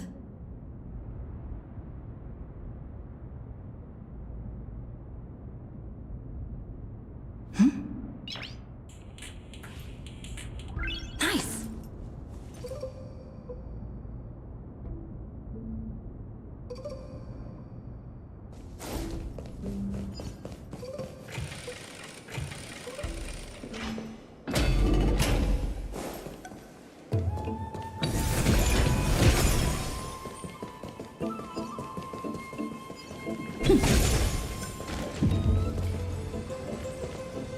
This is the Library of Philia, a place where the Grove stores its collection of tomes. Other than books written by the 7 schools, you can also find philosophical texts, ballads, and religious writings from the Outlands here. Cities that desire to learn from the Grove were apparently expected to contribute knowledge of equal value to what they saw. We've had more than our fair share of hilarious episodes over the years. For instance, it's said that the Erythrocheramists once borrowed a manuscript from a certain author, but ended up returning a copy instead of the original. What's more, the original manuscript was supposedly then hidden here. That doesn't seem like a nice thing to do. Nice? No need to hold yourself back, Danny. You can just tell it like it is. Their behavior was no different from bandits. Well, if you don't mind, did the Grove ever rob Castrum Kremnos? Whew. You've got me there. Some said you couldn't even find a dictionary in Castrum Kremnos, so I guess they were spared. There are too many books in the Library of Philia. Flipping through them all will take too long. Why don't we use the Biblioslate to search for the texts we need? We can bring them back to Akuma for reading after that. Agreed. This place isn't safe. We should leave as soon as we're done.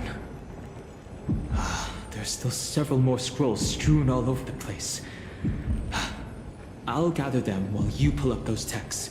This way, nothing will be overlooked. Okay.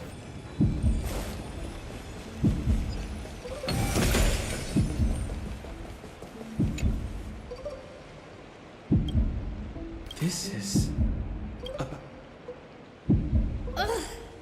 It's so... I can already see what they must... Does Anaxa hold... Why else would they call him the Great Performer? Are the Titans truly an act... They marched him straight to the seat of judgment, though what he took on in the end was more of a debate. These trees, they're like a maze.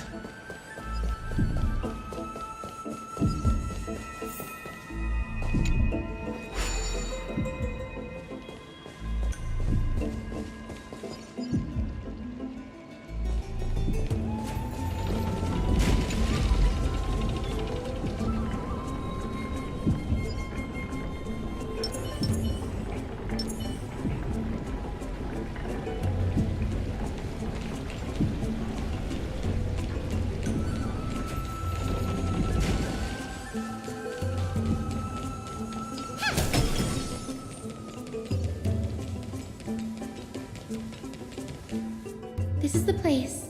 But where is everything? Materials for alchemical experiments, matrix diagrams, and even the seal to the lab. They're all gone. Did the Black Tide destroy it all? No wonder we didn't see any defense mechanisms along the way. Have you ever been here before? No, not even close. Not only are alchemy experiments high-risk activities, but Professor Anaxa also has a penchant for using bizarre materials. Students often saw him walk in looking right as rain, but come out covered in soot with his hair singed. Naturally, no one dared to come near this place. Huh? That bookshelf over there seems to be the only thing still intact.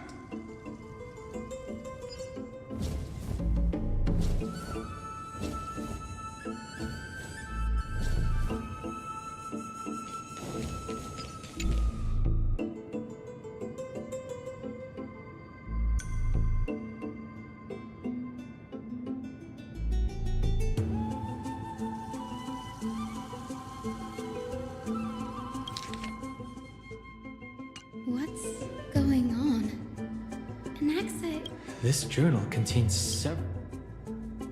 Through alchemy, Anaxa aims to refine the golden blood in the Chrysos heirs to a degree of purity equal to... This must be what he means by close to true purity. But treating both Titan creations and the human body as materials to be used in alchemy Danny, look at this.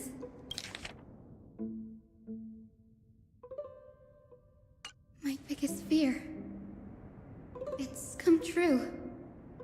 After going through, Anaxa was carrying out experiments on soul transmutation. Do you mean he's trying to reconstruct human souls alchemically? Yes, this is what he was secretly conducting research on.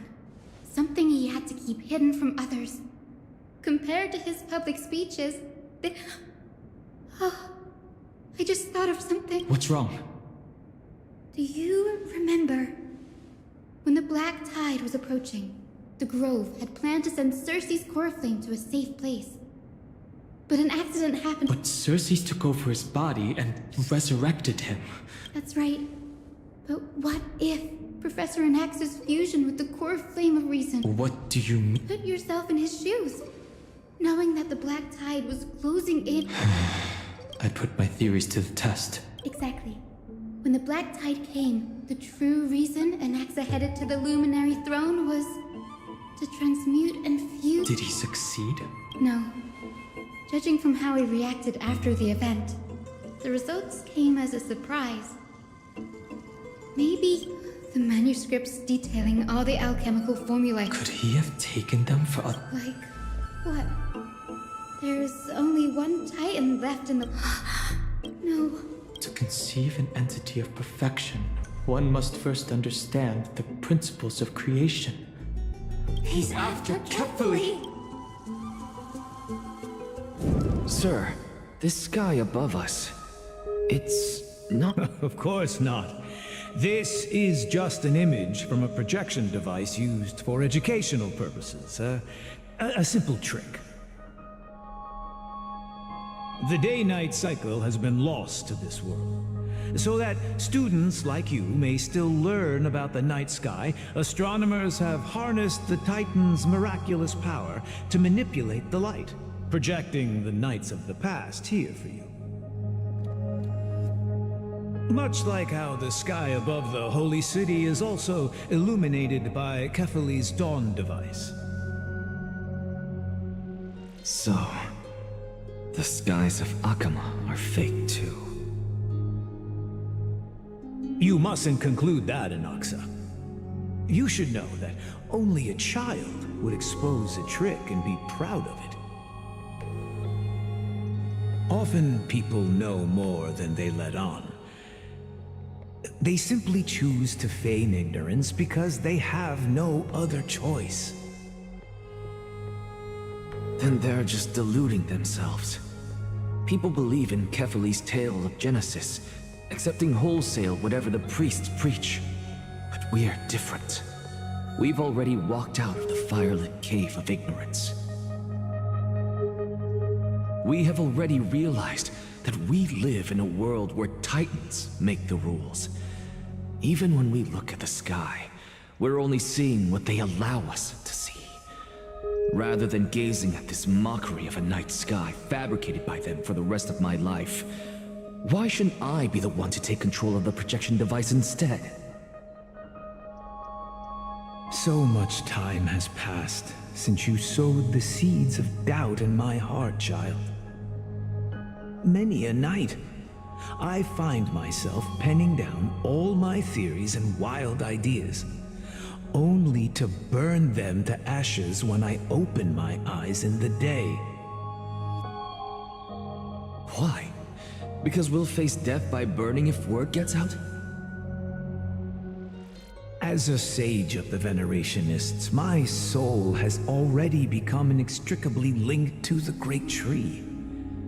Every word I say and every move I make is certain to influence every leaf, every branch, even the tree itself. But above all else, my days are numbered. Instinctively, I have my doubts about the golden blood and the human soul, yet I have no means of verifying them. The golden blood in my veins is woefully thin, and I am loath to waste what little time I have left obsessing over a hypothesis that cannot even be proven in the first place. But I can, sir. I can do it for us. The time is right. Give me all that I need, and I shall accomplish this grand feat on your behalf.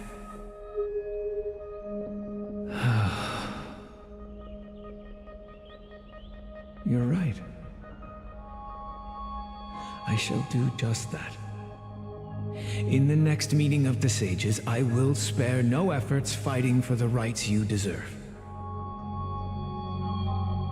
Go.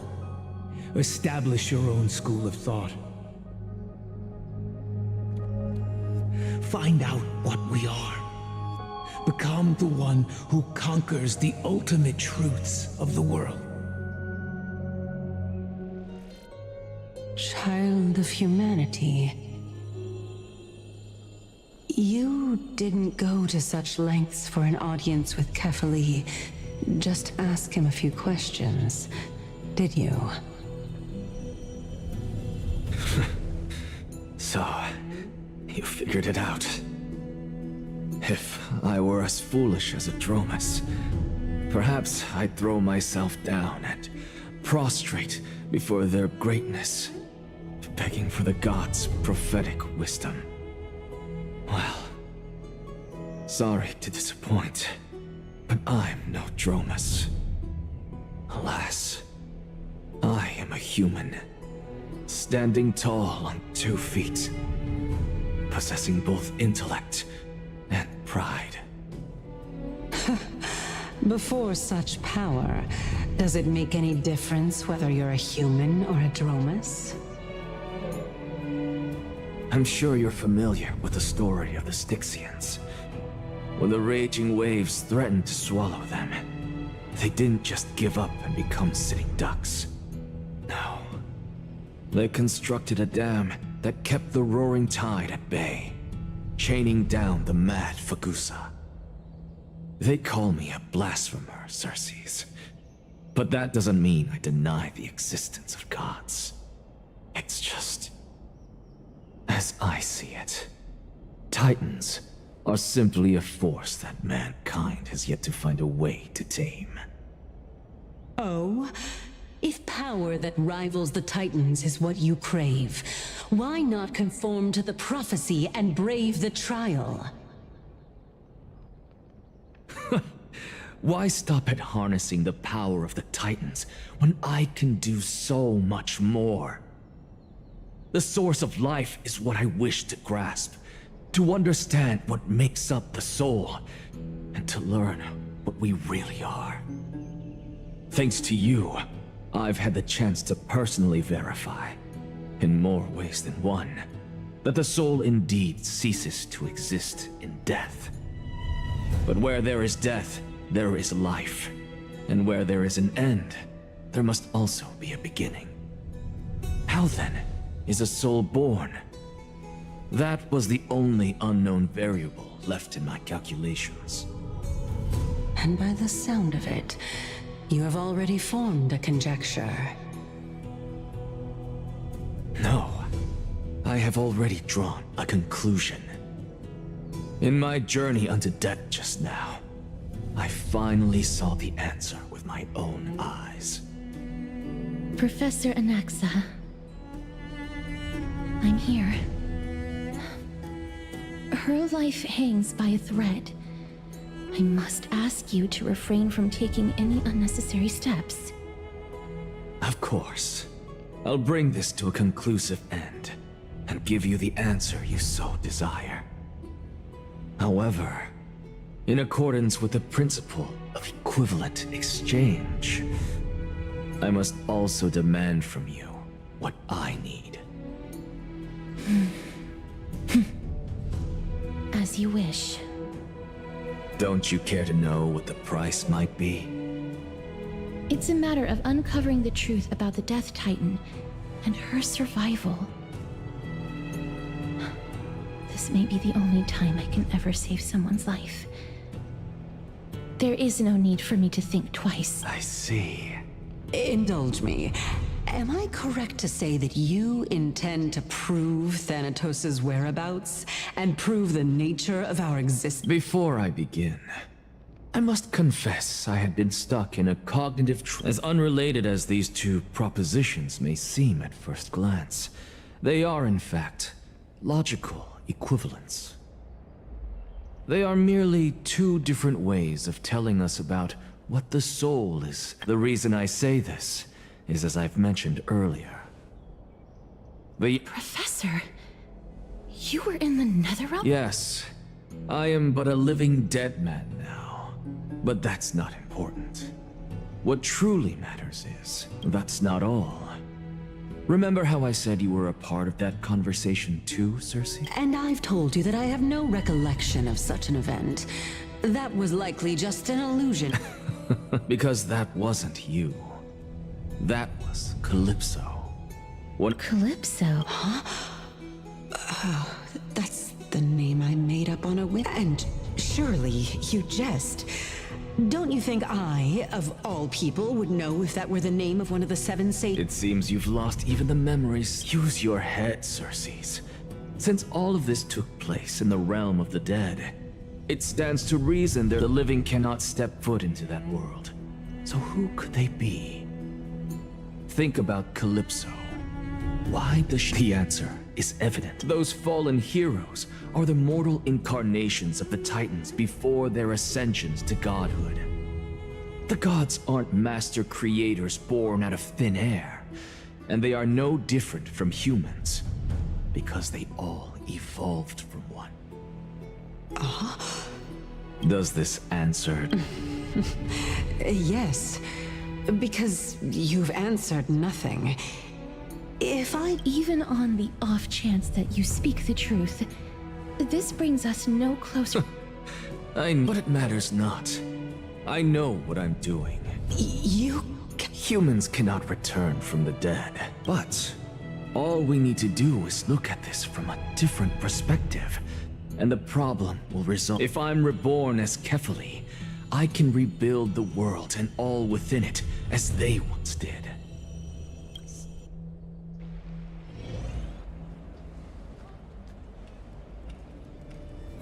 I have news from Hyacinth and Dan Heng. Anax... Kefali? But what could Anaxa want? That is... He is indeed the great performer. Capable of fooling any... No need for guilt, for this is good news to us. The Council of Elders has found themselves a traitorous ally. And what we should be doing now is to keep our eyes peeled for whichever trickery Kynus is up to. And being Akima's political center, the Demigod Council holds just as much significance as the Vortex of Genesis. Till then, it's...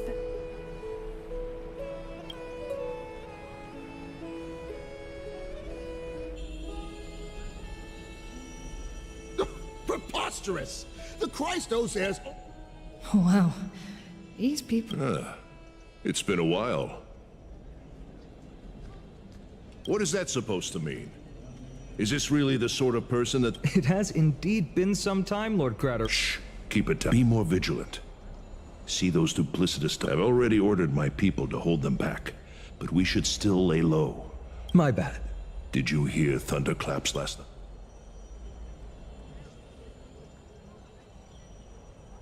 Hacker. She's been through a lot lately. Thunderclaps are beacon signals of strife. They are a message from the young... Watch out.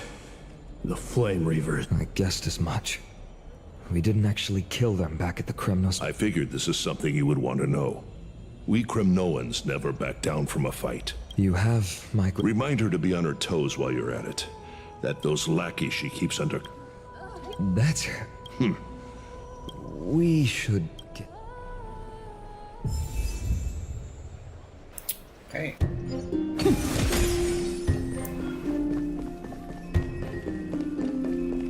By Catholic into Lenten above, as the Theoros I have observed. Virtuous citizens of Acheron, Finan Vides, Elysiae, and the Outlander are heading toward us. Aglaya, what happened here? I know about the poisonous fangs of that king snake through the golden threads. In the past, what? It is no longer about eloquence or arguments. I have been a demigod for far too long that I hardly have any humanity left. Before I realized it, I have become no different from these hypocrites, no longer capable of relating to the people. This has come a lot sooner than I expected. But perhaps it is time. I need you to step up, Finan, in order for me to retreat behind the scenes.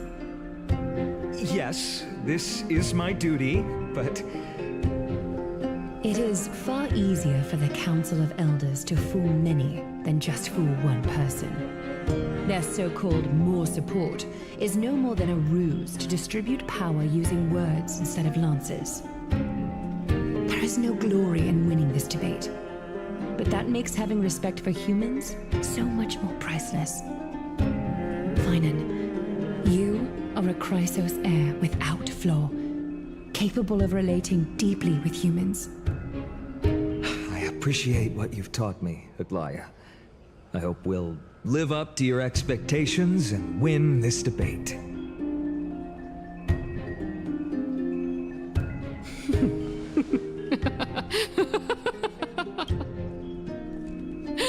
Oh, you've done well, Lord Calictus. Let me take over and personally close this debate for today. Dearest counselors, let it be known that I sorely miss the blissful times portrayed in lyrical poems. Back then, Amphorius was home to nearly 1,000 cities, each with their own local faith, while gods walked the earth and shared close bonds with humans. Yet, in the present, people from all over are forced to leave their homeland to seek refuge in the holy city, where they hope to rest under Kephales's protection. All of us have long been in the same boat, with no way out of this plight. We didn't have a choice in the past, but now, the Council of Elders brings to the table a new possibility. All I have left is one question for you. Would you rather strive toward the unheard of Era Nova, or return to the prosperous Era Chrysia of our past? Make your choice now. Which of the two would lead mortals to an...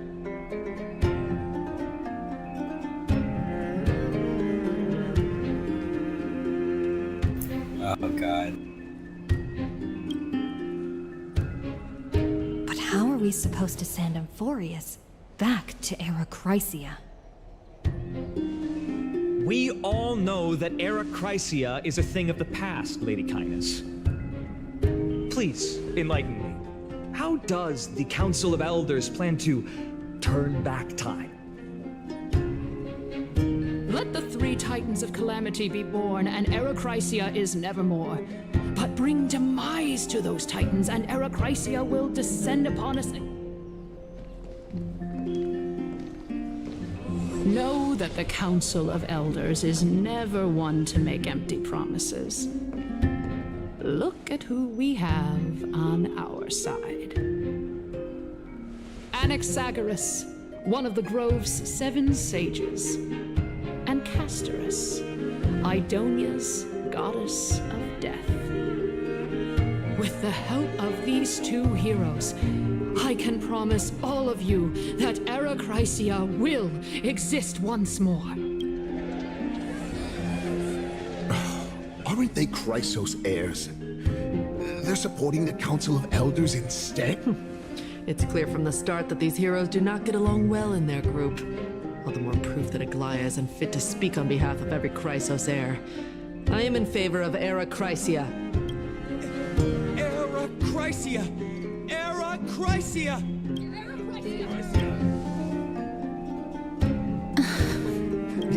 Castorus? Why are you standing over there? You finally arrived, Naxa. So have you, Cass. Don't worry, Aglaia. Well, I know that you have many queries.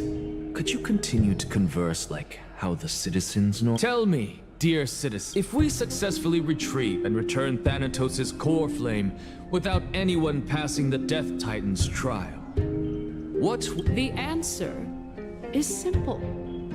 We will have a chance to rid the world of death and bring Amphorius back to an era when all beings live forever. He's one of the 7 sages. Your proposal is much too idealistic. As long as the Black Tide still exists. Remember what I previously said? Kefali's core flame is guarded by the secret power of the Council of Elders. Plus, Pakusa's water curtain will be able to block out any external perceptions. Tell me, dear citizens, have any of you ever seen even a glimpse of the threat that this person is talking about anywhere within the walls of this majestic...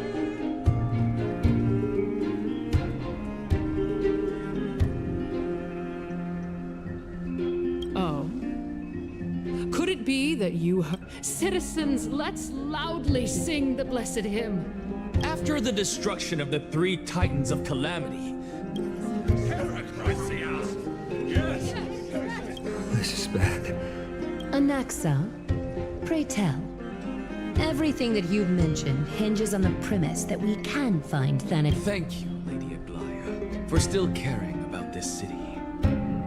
For Castorus, Idonia's goddess of death, will What? With that, I solemnly promise that the core flame Lady Castorus brings back will be personally managed by the... Thereafter, if we are able to garner the support of all of you at the Citizens' Assembly, we shall spare no effort in ensuring that the Erechrysia will return to us.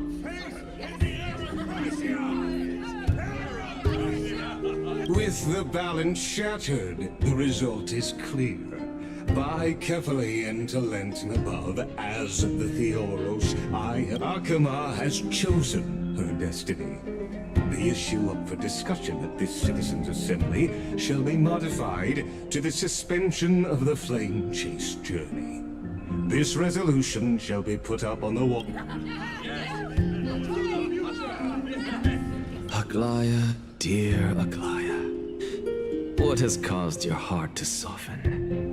You also don't... Wag your tongue as much as you like. Since the Flame Chase journey has been preordained by the prophecy, our failure has never been on the cards. Well then, I guess we'll find out if that's true at the Citizens' Assembly.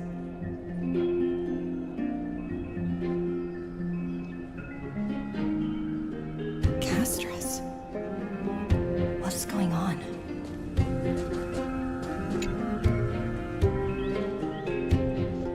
Well, it seems that when I sent here to look for Anaxa, I unintentionally facilitated your partnership with him instead. My apologies, everyone. I know that you have many questions to ask. In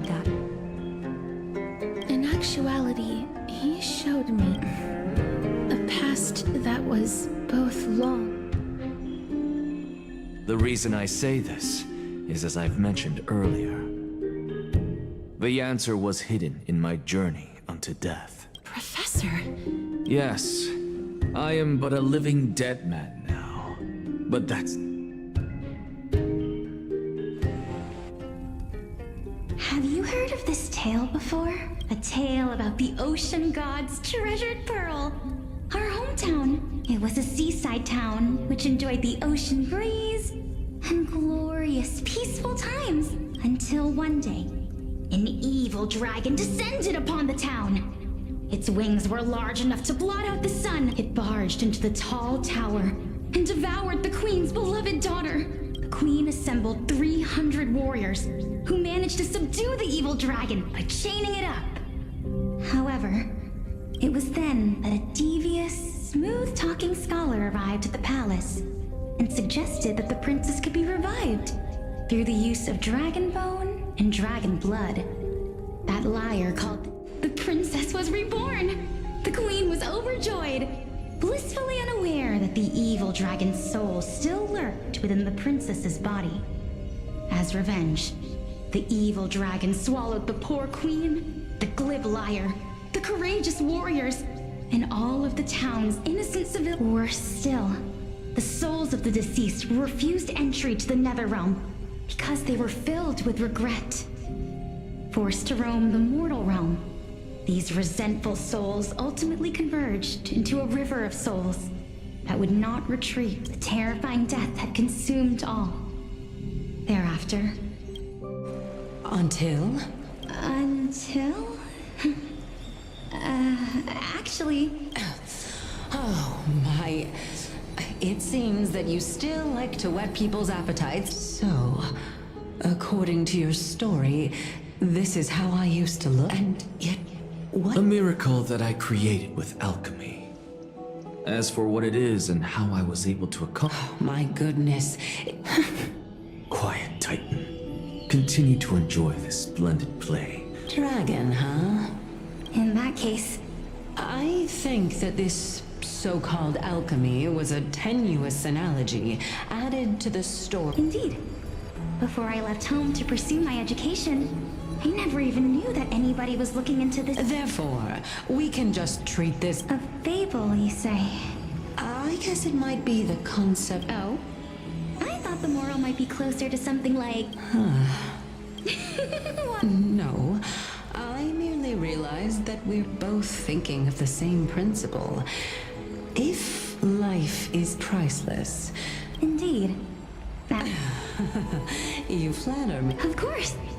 If I imparted my knowledge of the art of alchemy, would you use it? What? What kind of strange question is this?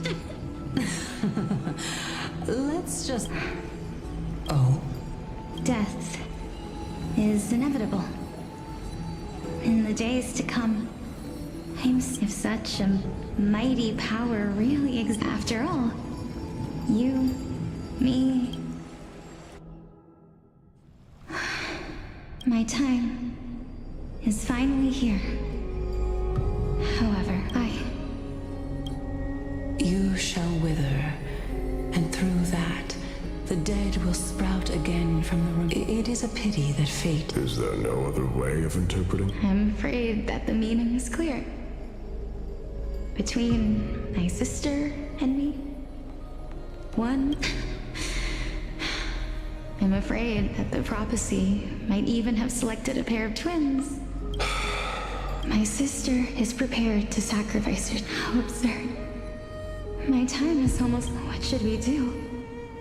Since Chaos is willing to guide all of us and leave this trial to the end... That's right. Don't allow the fall... Trial, prophecy... the topics that they're discussing, but these three people must not have left their names in the epics. Otherwise... Amphorius's history before the Titans were born was complete chaos. I have long held three hypotheses about this. Calypso, Polixia, and this warrior. Regarding this Nias, are you? Of course. Though, I am worried about what will happen once I've emerged victorious. He's the...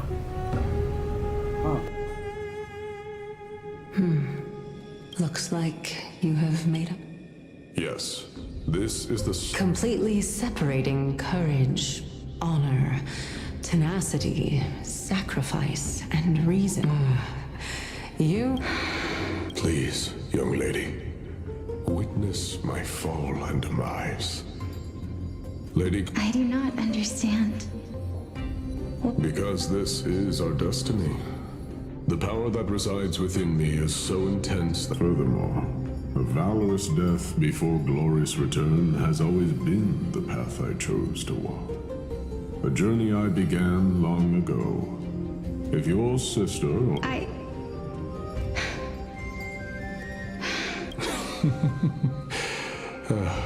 Despite... Let's chat, young lady. Perhaps since there's still time. Of course. This warrior is Lord Nias. As the embodiment of Nikador's divinity, he entrusted his life to us and allowed... That means that what I'm currently seeing before my eyes... Looks like one hypothesis of mine has already been proven true. These heroes are the... If so, the chosen one of death that he speaks of... Polixia... is the previous form of Thanatos? If this is true, as long as we can find out where she went, we'll naturally be able to... But before that, we first need to witness what ultimately happened to Lord...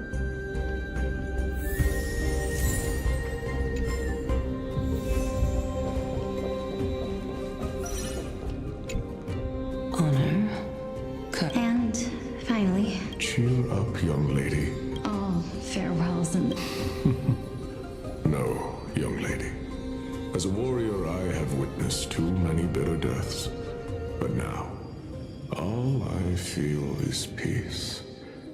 Although only a sliver of your soul remains, he remains... To be honest, I don't know either. But I am certain of one thing. I am just enjoying what remains. Enjoying? Indeed. Along this journey that we've taken together, not only have I changed the world, but now I have reached the journey's end. When I look back and... But when you depart the mortal realm, won't all of your accomplishments be reduced? Separation and death are two sides of the same coin. Finally, let me recount to you the first time I returned from the battlefield. The calamity had devoured everybody on the battlefield but me. When I returned to the city, it was late into the night by the time the banquet ended. My head was a crazed scholar looking at the night sky and muttering to himself by the side of the road. Although I tripped up, do you think that it'd be better if we just died on the... To my surprise, he shrugged. How does someone who is currently experiencing death, dying and living, afford the same amount? Now please, go away and don't block my stuff. Are you trying to say that there is no difference between living and dying? That's exactly what life is. And death is. But a scale to measure how valuable the journey was. Journeys and epics are... Therefore, young lady, don't detest your fate. Instead... The embodiment of strife telling me about the majesty of the work. Indeed. It is time for me to knock on death's door. I will set up a law when that moment finally comes. I knew this day would have...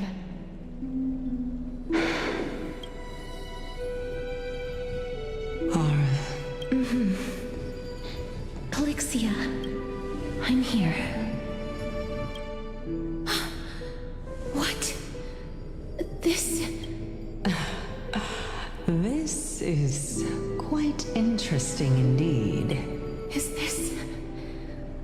Polyxia's sister? Is it... me? Now, it's time for us to fulfill our promises. Are you afraid? What are you afraid of? That... You shall wither, and through that, the dead will sprout again from the remains, and be reborn with it. As foretold in the prophecy, and according to our vows, once it all ends, we must face our fated moment head-on. Even if it was prophesied, do we have no say in the matter? It's so unfair. Let me do it, sister. Let me be death's sacrifice. I was never long for this world anyway. I was the one who wasted your life after all.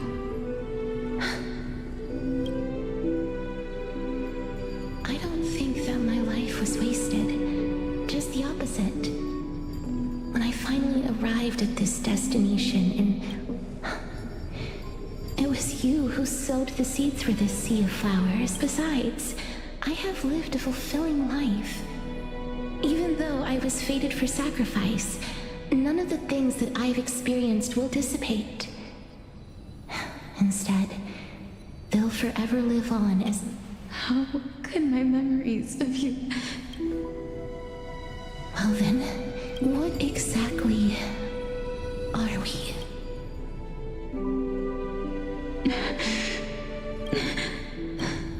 I don't know either. But regardless of what the answer is, ever since we were born, the fact that we existed was predestined, and nothing could erase it. This is why we're twins after... All right, my dear Polyxia. It's time to extract my heart and light the flame of death. After that, use it to plant the first bud in the prophesied new world.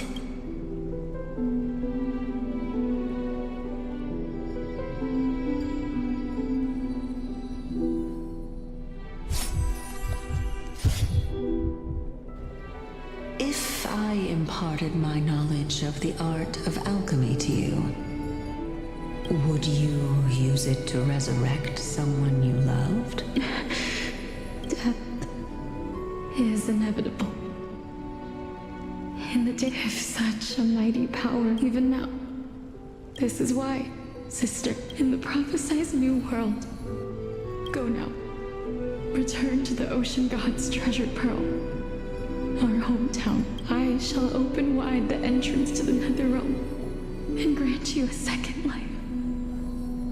The living beings on this earth shall respond to my call and lead you to the sacred day. Remember, do not look back on the land of the dead, and do not stop moving. In the new world promised by the prophecy, march toward your new life. Ask for the price of our equivalent exchange. Let me be the one to pay it. Oh no! Everybody, we've come to the end. Unfortunately, I am not compatible with the Supreme Being, so I was unable to completely fuse their soul into my own body. However, being able to glean all this from them is exciting enough. I'm certain of this now.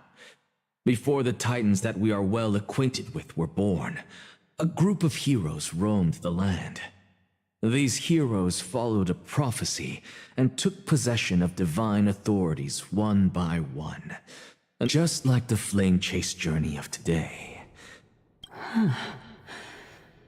What a startling revelation. This means that the demigods, who bear the core flames, will also become... I believe that this is the truth behind the Era Nova, as mentioned. This is besides those twins in the past. Even if they really are Thanatos, their whereabouts are still unknown, even... Are their whereabouts truly unknown? Didn't Polixia mention that seaside town?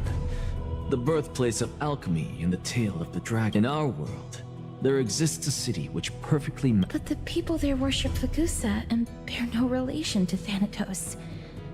I have also never been to that place, as in the time of Idonia, it had long turned into underwater ruins. Take this. This is... The new Sporist masterpiece, the Philosopher's Stone.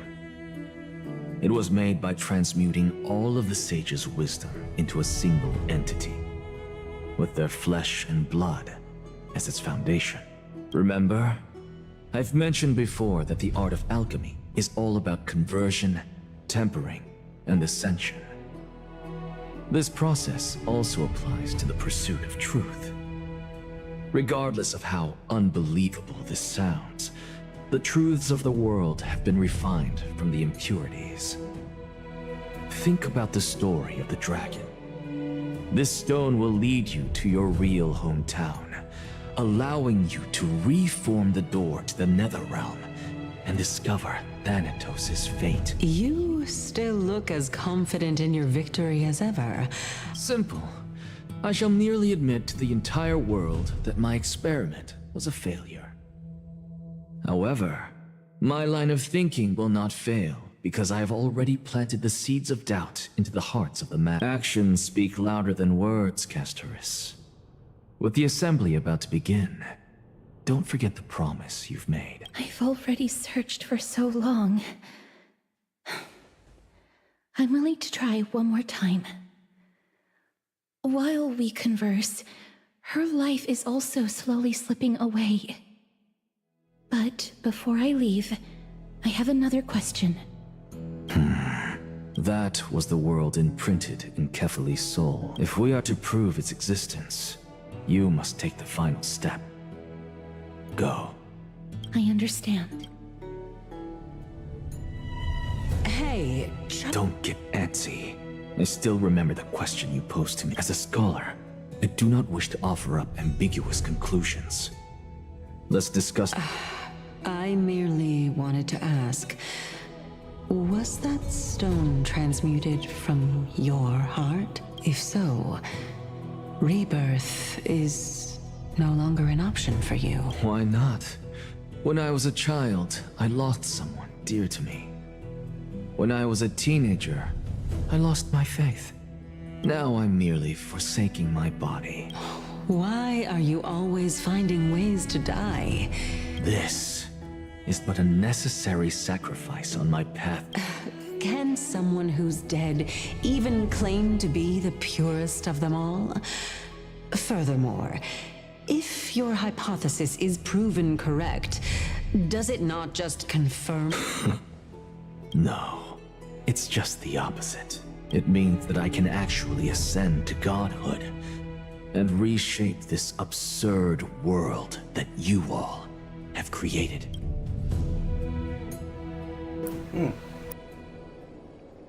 That's...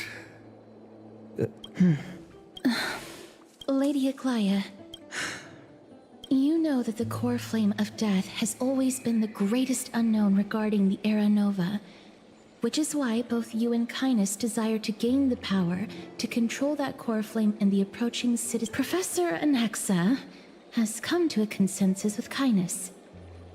They want to suspend the trial once Thanatos' core flame is reclaimed, hoping thus to eradicate death from this world.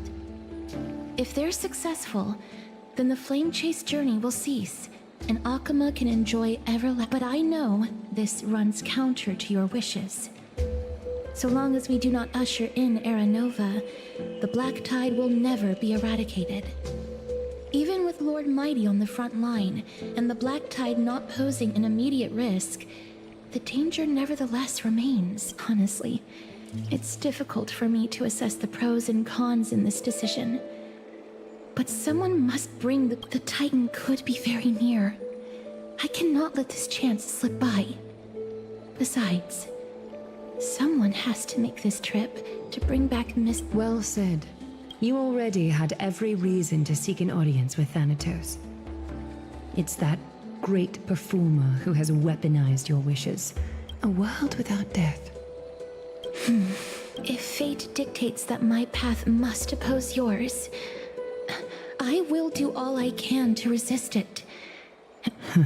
Lord Mighty showed me that without taking the first step, all talk of what follows is moot.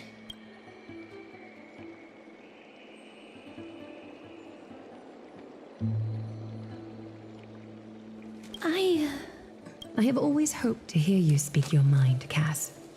And I am glad to have heard your truth of Styxia. I visited that place in the past. Though it is now an island surrounded by the river of Soul's torrents, it's not hard to see its former splendor. Go. I will not stand in your way. As for you, you are someone who has cheated death. I believe you have more than enough reason to make the trip with Casterus and meet the god of death himself. Casterus, I too look forward to your journey. I hate to put a damper on the... If Styxia is now an island surrounded by the river... The answer is quite in the myths. Zagreus once made the domain of the dead their treasure vault. That is to say, they could enter and leave, and if they could do that, then it follows that the demigod who inherited their divinity. I'll see you at Marmorial Palace at Action Hour tomorrow. Cypher shall be your guide.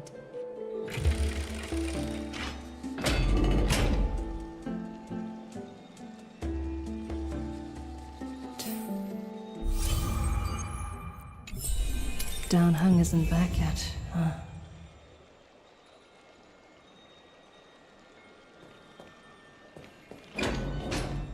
Hey, friend! Is the debate finally over? Did you win?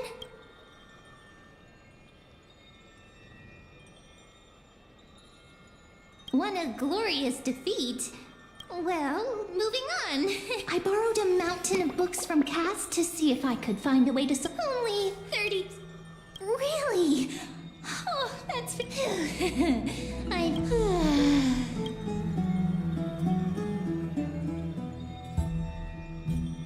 Oh, you're right.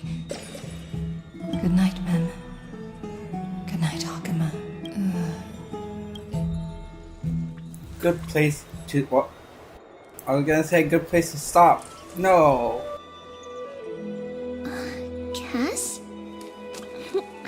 What a surprise. Lady Treby. Is something troubling you? I just wanted to speak to Lady Trian for a bit before I set off. No matter how breathtakingly beautiful Styxia once was, the place is now the domain of the departed. There is no telling what we'll encounter there. I don't want to have any regrets.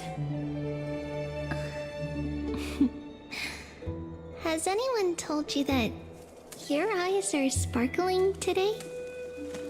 Is that a figure of speech? In the past, when you did smile once in a while, all of us could see that your heart remained... Lady Treby, you know perfectly well that I hope your toughness is not... Cass, you hardly ever talked of your past. None of us knows what you went through, apart from Maggie. But we know it must have been filled with pain and hardships. As it is, we are just happy for you, that the core flame you're meant to Isn't it a little too soon to... But you already know where tomorrow is. There is no need to rely on anyone else. Just give it your all and leave no regrets. We have always believed because we embrace others to comfort them. And Cass? Thank you. Like this feeling.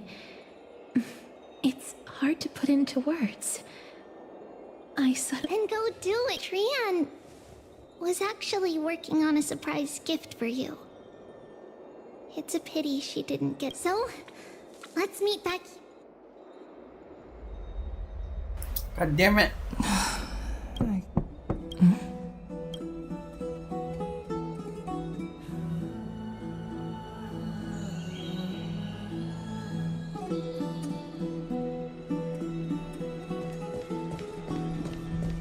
It's me.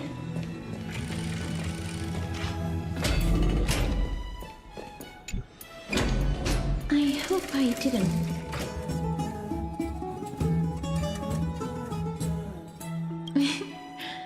I'm here because of pride. If it isn't too much to ask, I'd really... Aren't you going... It isn't a long way from here.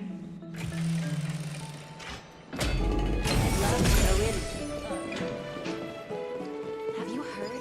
Seems like all the rooms are... Anything for Castris. Faith that can dispel the black tide. The streets are packed. I want to vote! Tell me how I can... Take your ceramic shard engraved with the Kefali rune. Select the Council of Elders in your heart, and pray silently until the shard registers your choice. The Council of Elders... The Titans are just. Oh, please. The time... And I pray that Talant... That was... To this day, I still find it almost unreal that Akama is the only place illuminated by light amidst the crumble. This peaceful sight.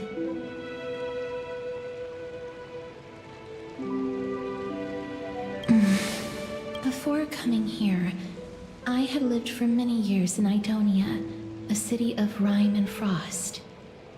The people there were devotees of Thanatos, and were well known for their unique burial rites and traditions. Traditions that I played a major role in.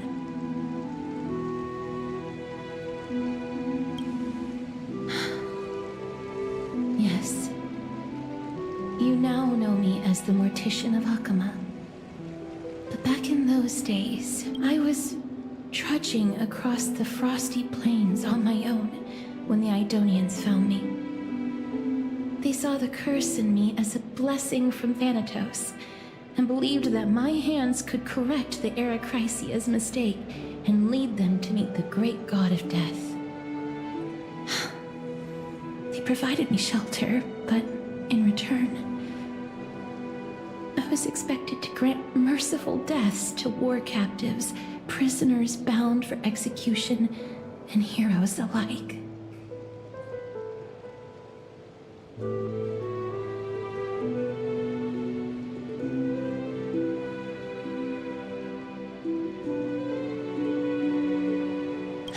Yes, no matter how kind or cruel the means, nothing can change the end. Taking away someone's life is...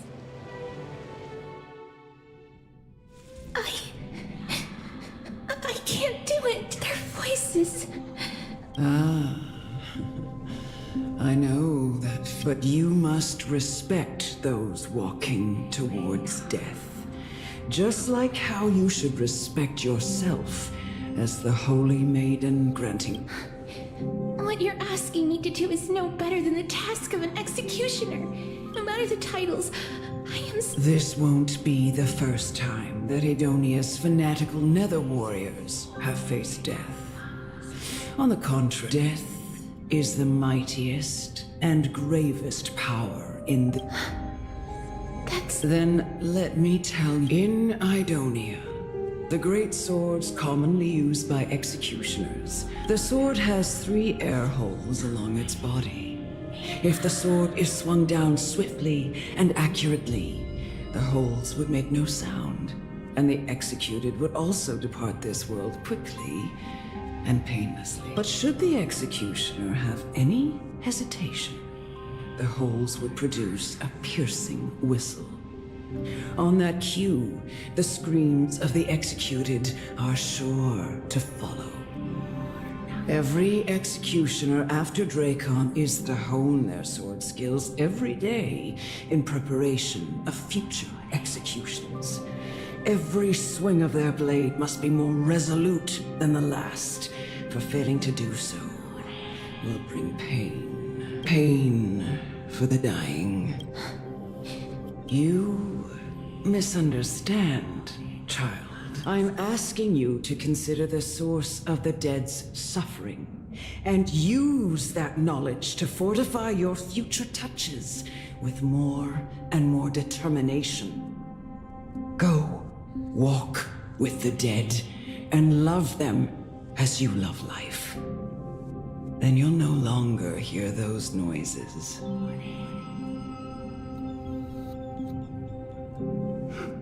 Please, don't kill me. I don't want to die.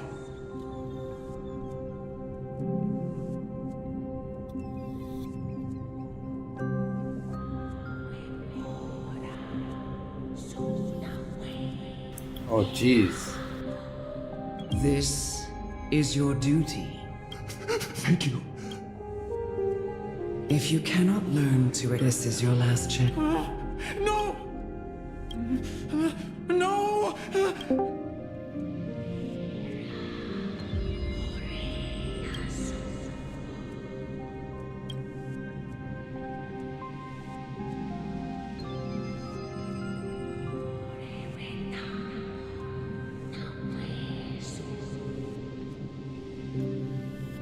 May you gain some insights through his sacrifice.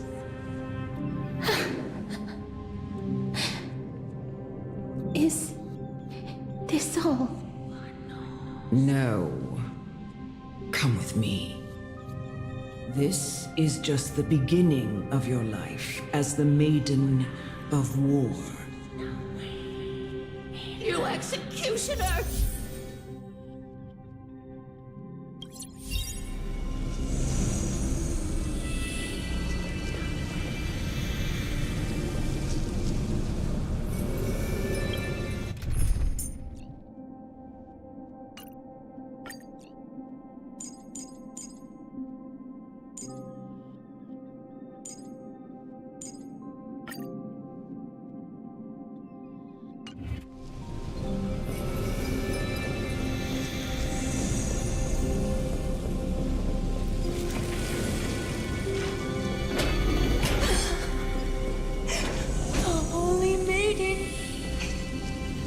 Go.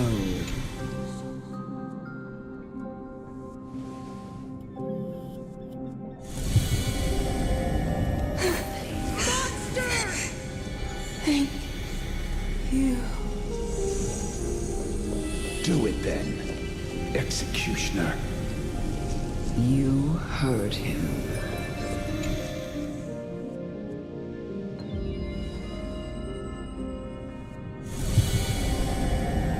I curse you to live in eternal pain. Please, grant me release.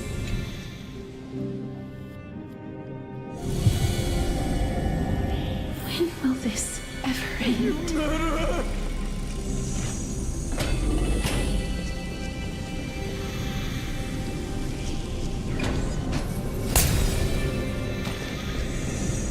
Come.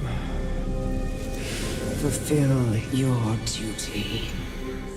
What are you trying to do with me? I have aged. The final resting place. You're not that old yet. You still haven't... No. For I have come to fear. Castoris. Will you give me one last chance to... Child. It was I who brought you here. From the frosty plains. And set your farcical fate in motion. I've always known that you have doubts. And even anger about my faith. Indeed. Yet you can end any sinful life with just a touch of your finger. It doesn't matter how lightly the Idonians take death, or how readily they accept it. I've taught you and cared for you as my own daughter all this time because of this blessing that's been with you since your birth. I know no one else in the world would understand the weight of life in the eyes of an Idonian. Death is the end of all life. You can only live your life to the full. And when you do, even if you eventually leave Idonia's protection, No. Come now. It's to show me that you are a fitting holy man. Come now. It's time. I've already taught you all I know. Show me that you are a fitting holy maiden. Or at least that you possess the resolve to become one. Emerge from your cocoon. Night falls. Good night.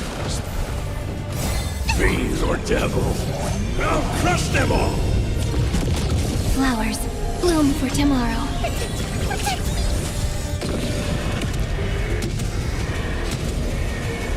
May death protect us!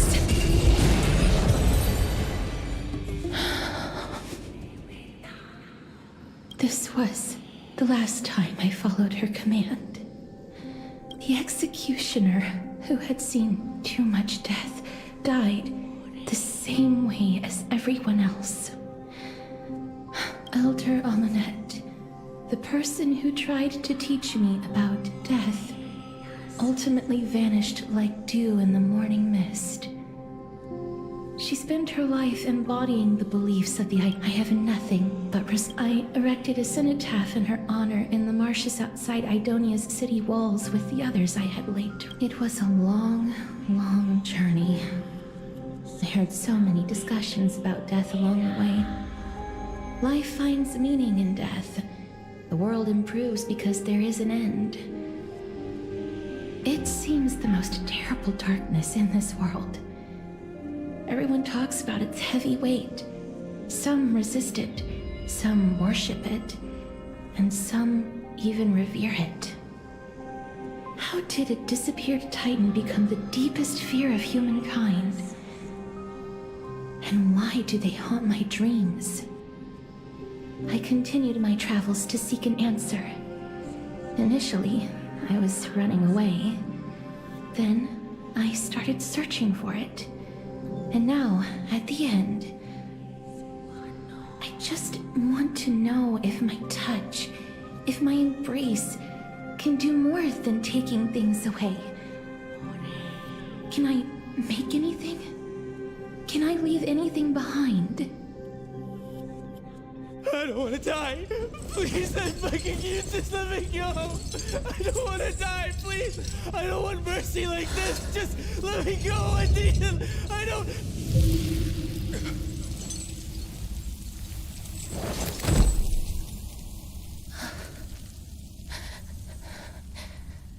I hate these icy hands. Oh my god.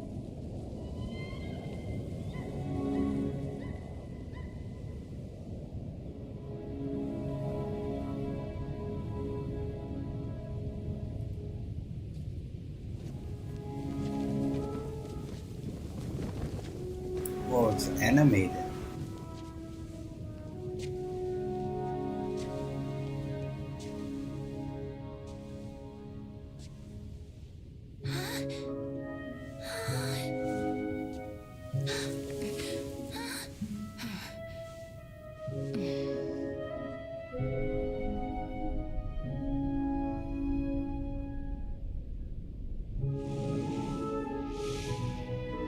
Get it over with.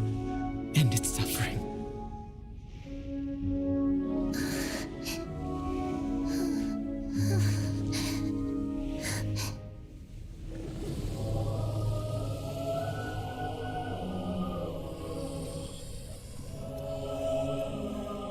The Reaper has blessed your hands. Only you can grant them peace.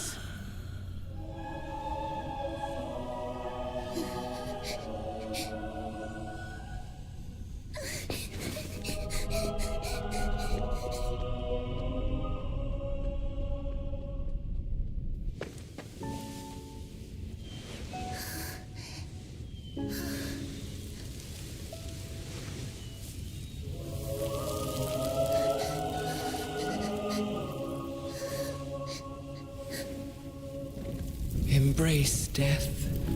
Walk alongside.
Wow.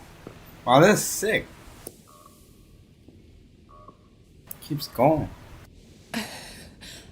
Is that you, Castoris?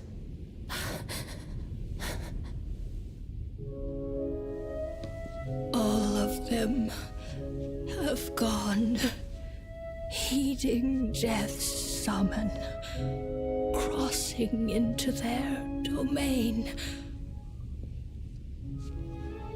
I must go too.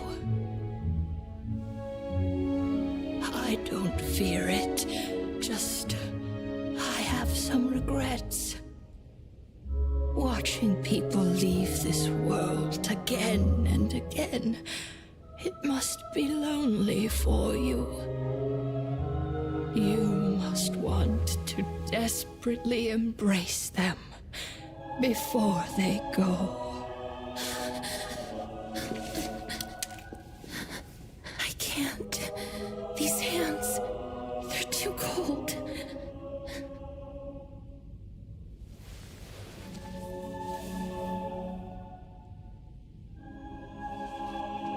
But Big Sister Castoris, your hands are so warm.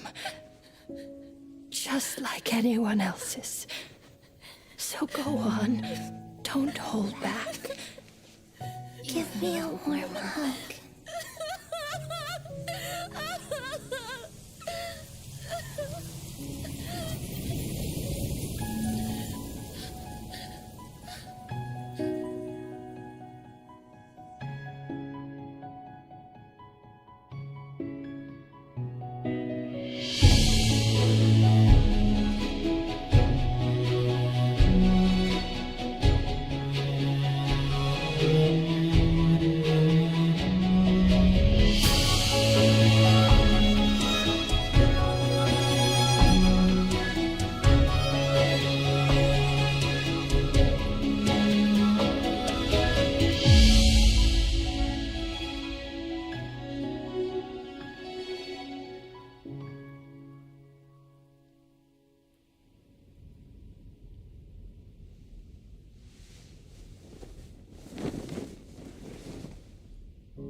Can hands like these really be warm?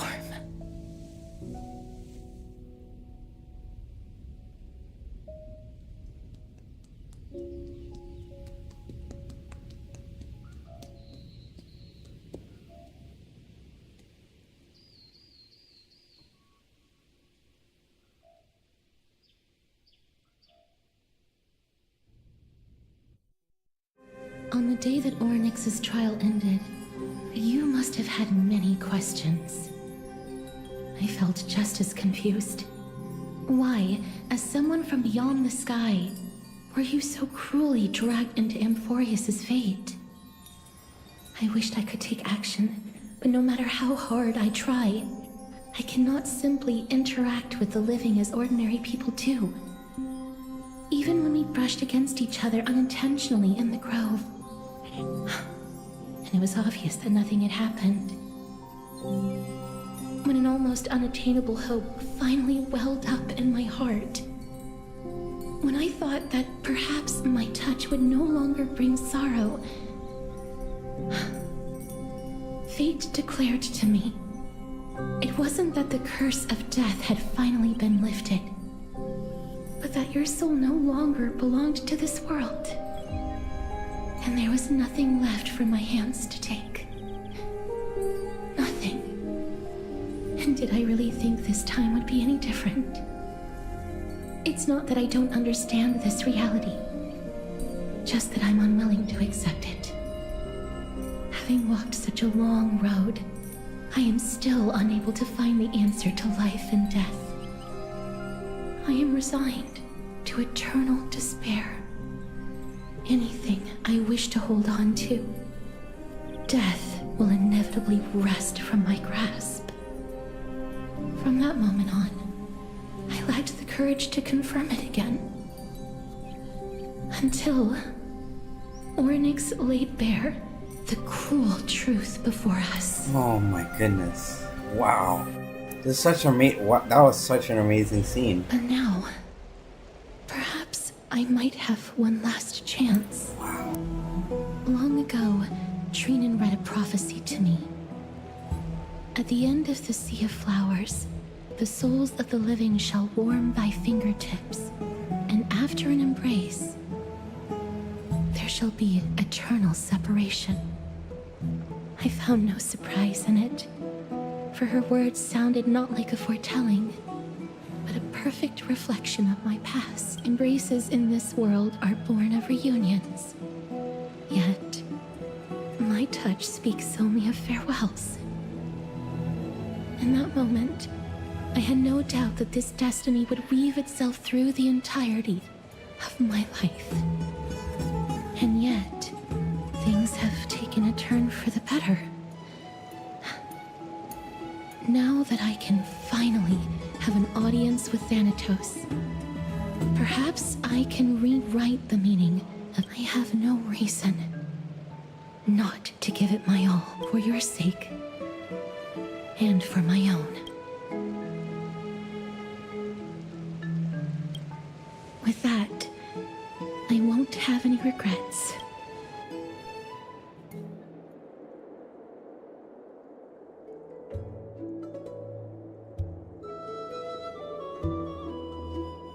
Let's put that aside for the moment. I want to retrieve a small gift I specially prepared for you. I made it myself, like the trinket I gave Lady Trian. The journey to seek an audience with the Death Titan cannot be an easy one. I want to make full use of every... Then, perhaps you can have a look at it first. Look, it's right there. Huh? What's going on?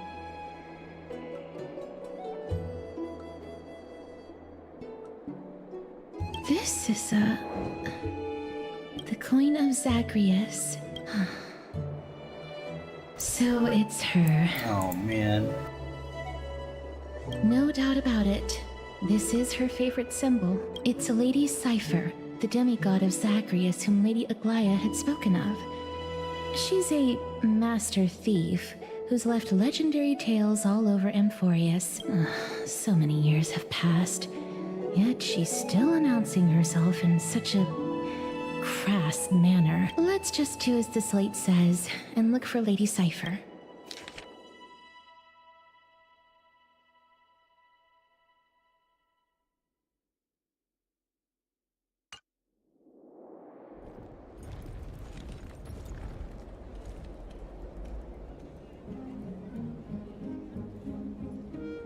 Look, it's right there.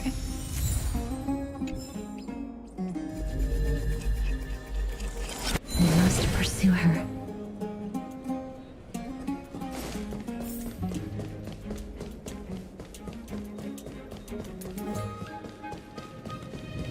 Huh?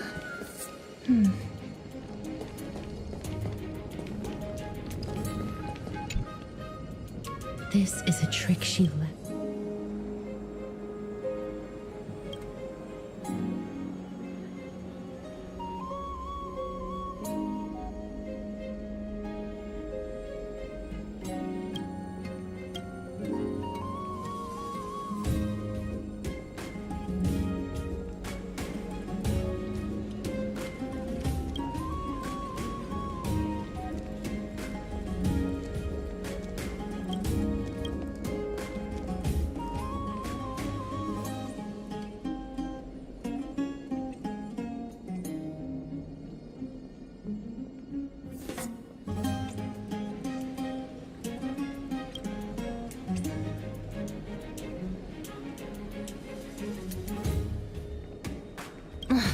She's incorrigible.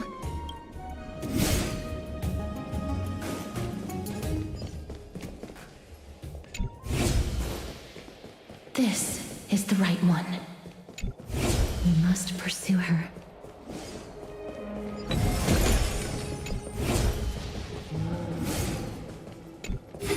Oh, back here.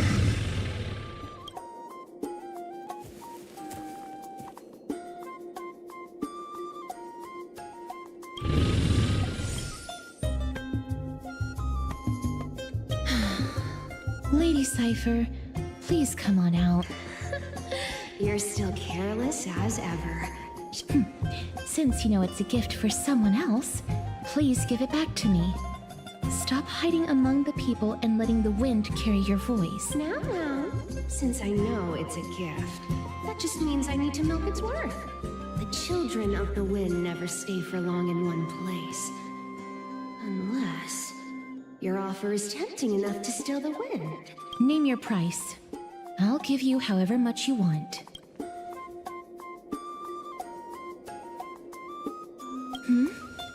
What's wrong? No wonder they call you Princess Homebody. Why don't you two come over to my place? It'll make a better venue for proper business discussions. You can find where I live through the winds I've sown. Piece of cake. All right, I'll see you then. Everyone cool with me collecting a deposit before we reach? Oh my god. Where did my dew of divine blood go? Ugh, she's incorrigible.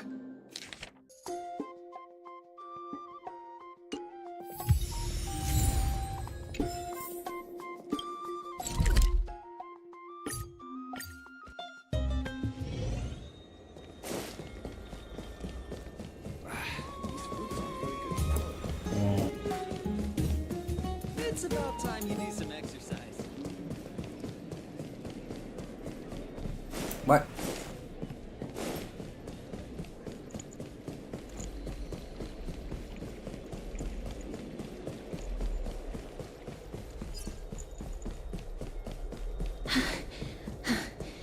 Here we are. Over here! Over here! No, not that way! Come on. If I really wanted to hide, you'd never find me. So relax, you two. No need to get your hackles up. I'm not that scary, am I? Meow.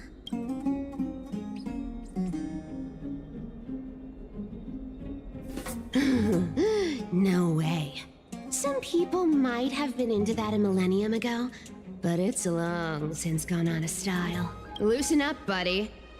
Shall we get down to business? Give me the jewelry piece first, or everything's off the table.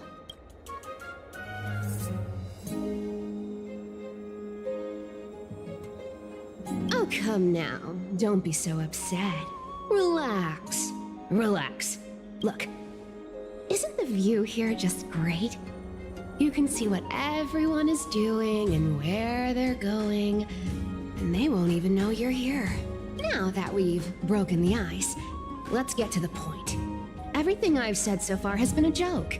I'm inviting you two here for 3 things. 1, the seamstress found me and wants me to take you to Styxia to look for the Death Titan. 2, the Council of Elders also found me and wants me to make sure the core flame of Thanatos ends up in their hands.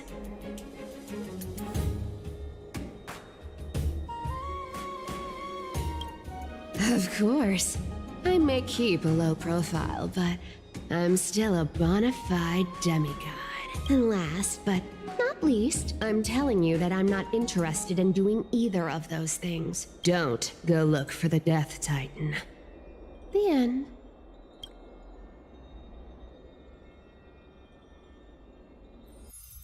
Wow, this is some high-quality stuff. And this room is full of it. How much are these worth, Did you get all this through that Aranova gimmick? Some of it is family fortune, while the rest came from my business as a dressmaster. Don't liken the flame chase work to your shady dealings. Wow. I should have busted down your door instead of going around like a thief. Well, spill. Why are you giving me so much money? Payment for doing work. You're worth this much. Did you forget my stance to all this? I thought I made myself very clear. You wish to run away. Run away from your responsibilities, from the prophecy, and from your destiny. You shall walk with greed and die over petty change. I understand this prophecy weighs on you immensely. That is why I have never approached the demigod of trickery for running away. But I need you right now. So don't turn me down. You know, maybe the gods got your tongue with their golden threads, Aglaya. I'm not hearing any sincerity in your words. Give me a reason why you're bowing your noble head to me. We lost Trian. Oh. The divine power of passages is running out. I need another demigod to escort Castoris and help her fulfill her lifelong wish. Oh, I get it now. You're sending Castoris to her death. And you want me to die with her. This is Castoris' own request. I have never seen her so determined. She brought this up herself? You're not pulling my leg. She's also made up her mind to leave her confused past behind. As will you, Cypher, when you finally make up your mind. Don't be so sure. Time is hard in the likes of you and I. But Castoris remains pure as driven snow. She can always turn back before the end, you know? Maybe she'll remember Trian's sacrifice. Maybe she'll remember the countless martyred Chrysos heirs. Maybe she'll remember you, with your one foot in the grave. I ain't as optimistic as you about what she'll want to do. Tell you what, why don't I take this room of treasures as a security deposit, and we make a bet? Go on. I bet she'll change her mind and turn back. Now, if I lose, I'll do what you want me to do. Return this deposit to you, plus giving you another room full of treasures. How does that sound? You sound like you have all the confidence in the world. In that case, let's make a pact with those conditions.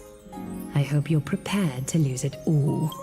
In conclusion, I want to win. So I hope you two can give up on going to Styxia. I'll give all the treasures in that room to you. And you can split it between yourselves, however you want. What do you think?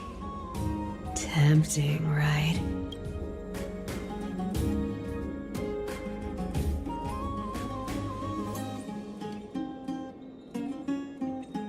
I decline. If we don't find the Death Titan, her soul will... Oh? I can't go into the details, but we have to go to Styxia. I really don't get how. Princess, homebuddy, you keep talking about needing to find Thanatos, about getting rid of your curse, and you don't care about anything else. But did you ever live for your own pleasure? Even for just one day? What are you trying to say? I'm saying, contrary to your beliefs, Aglaya didn't take you in just so you can die for her Aranova. The flame chase journey walks hand in hand with sacrifices. Isn't that why you're always running away from Lady Aglaya? Fine. Never mind. We all have our own problems. I ain't gonna say anything anymore. It's not like I was gonna honor that bet anyway. But listen to me. Styxia is no tourist destination. Sure, the treasures buried in there are 10, no, 50 times richer than Aglaya's vault. Yet, I've never been there. And I never plan to. Because even a demigod can't be sure they can walk out of that. And now I'm supposed to escort you.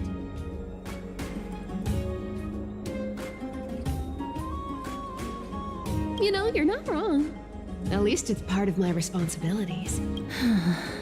I have lived a longer life than most people. Though I'm not as good at doing business as Lady Aglaya, I still have some saving. I can give them all to you. Then how are you going to live the rest of your life? Then I'll give you 90. No, 80%. Well, don't mind if I do. 80% of Castoris' savings and a bottle of dew of divine blood. Not a bad trade.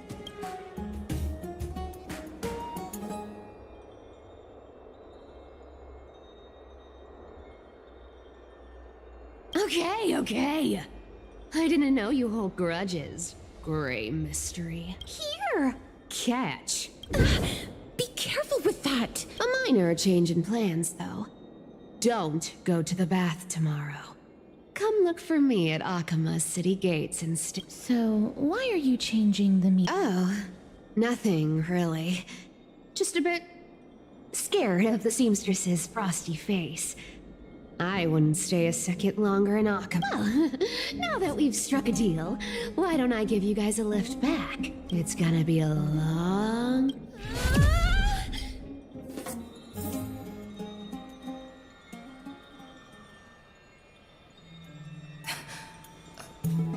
Where am I?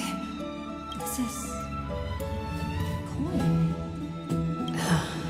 Never mind.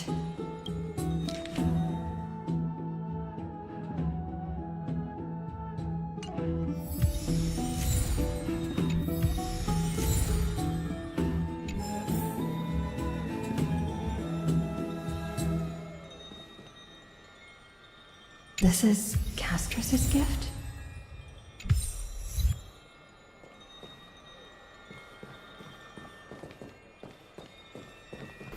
Okay, we're gonna call it there. Pretty good progress. I think we're halfway set sail upon the soul. We're like halfway of this patch.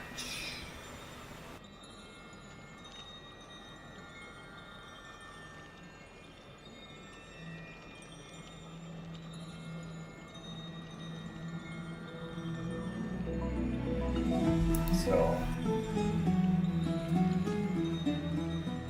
we'll stop here and continue next time. Hopefully tomorrow. Slowly chipping away.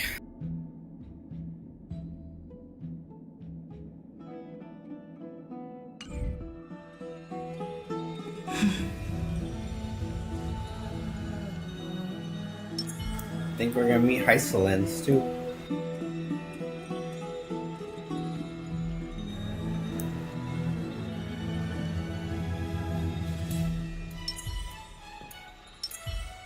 Okay. GG's.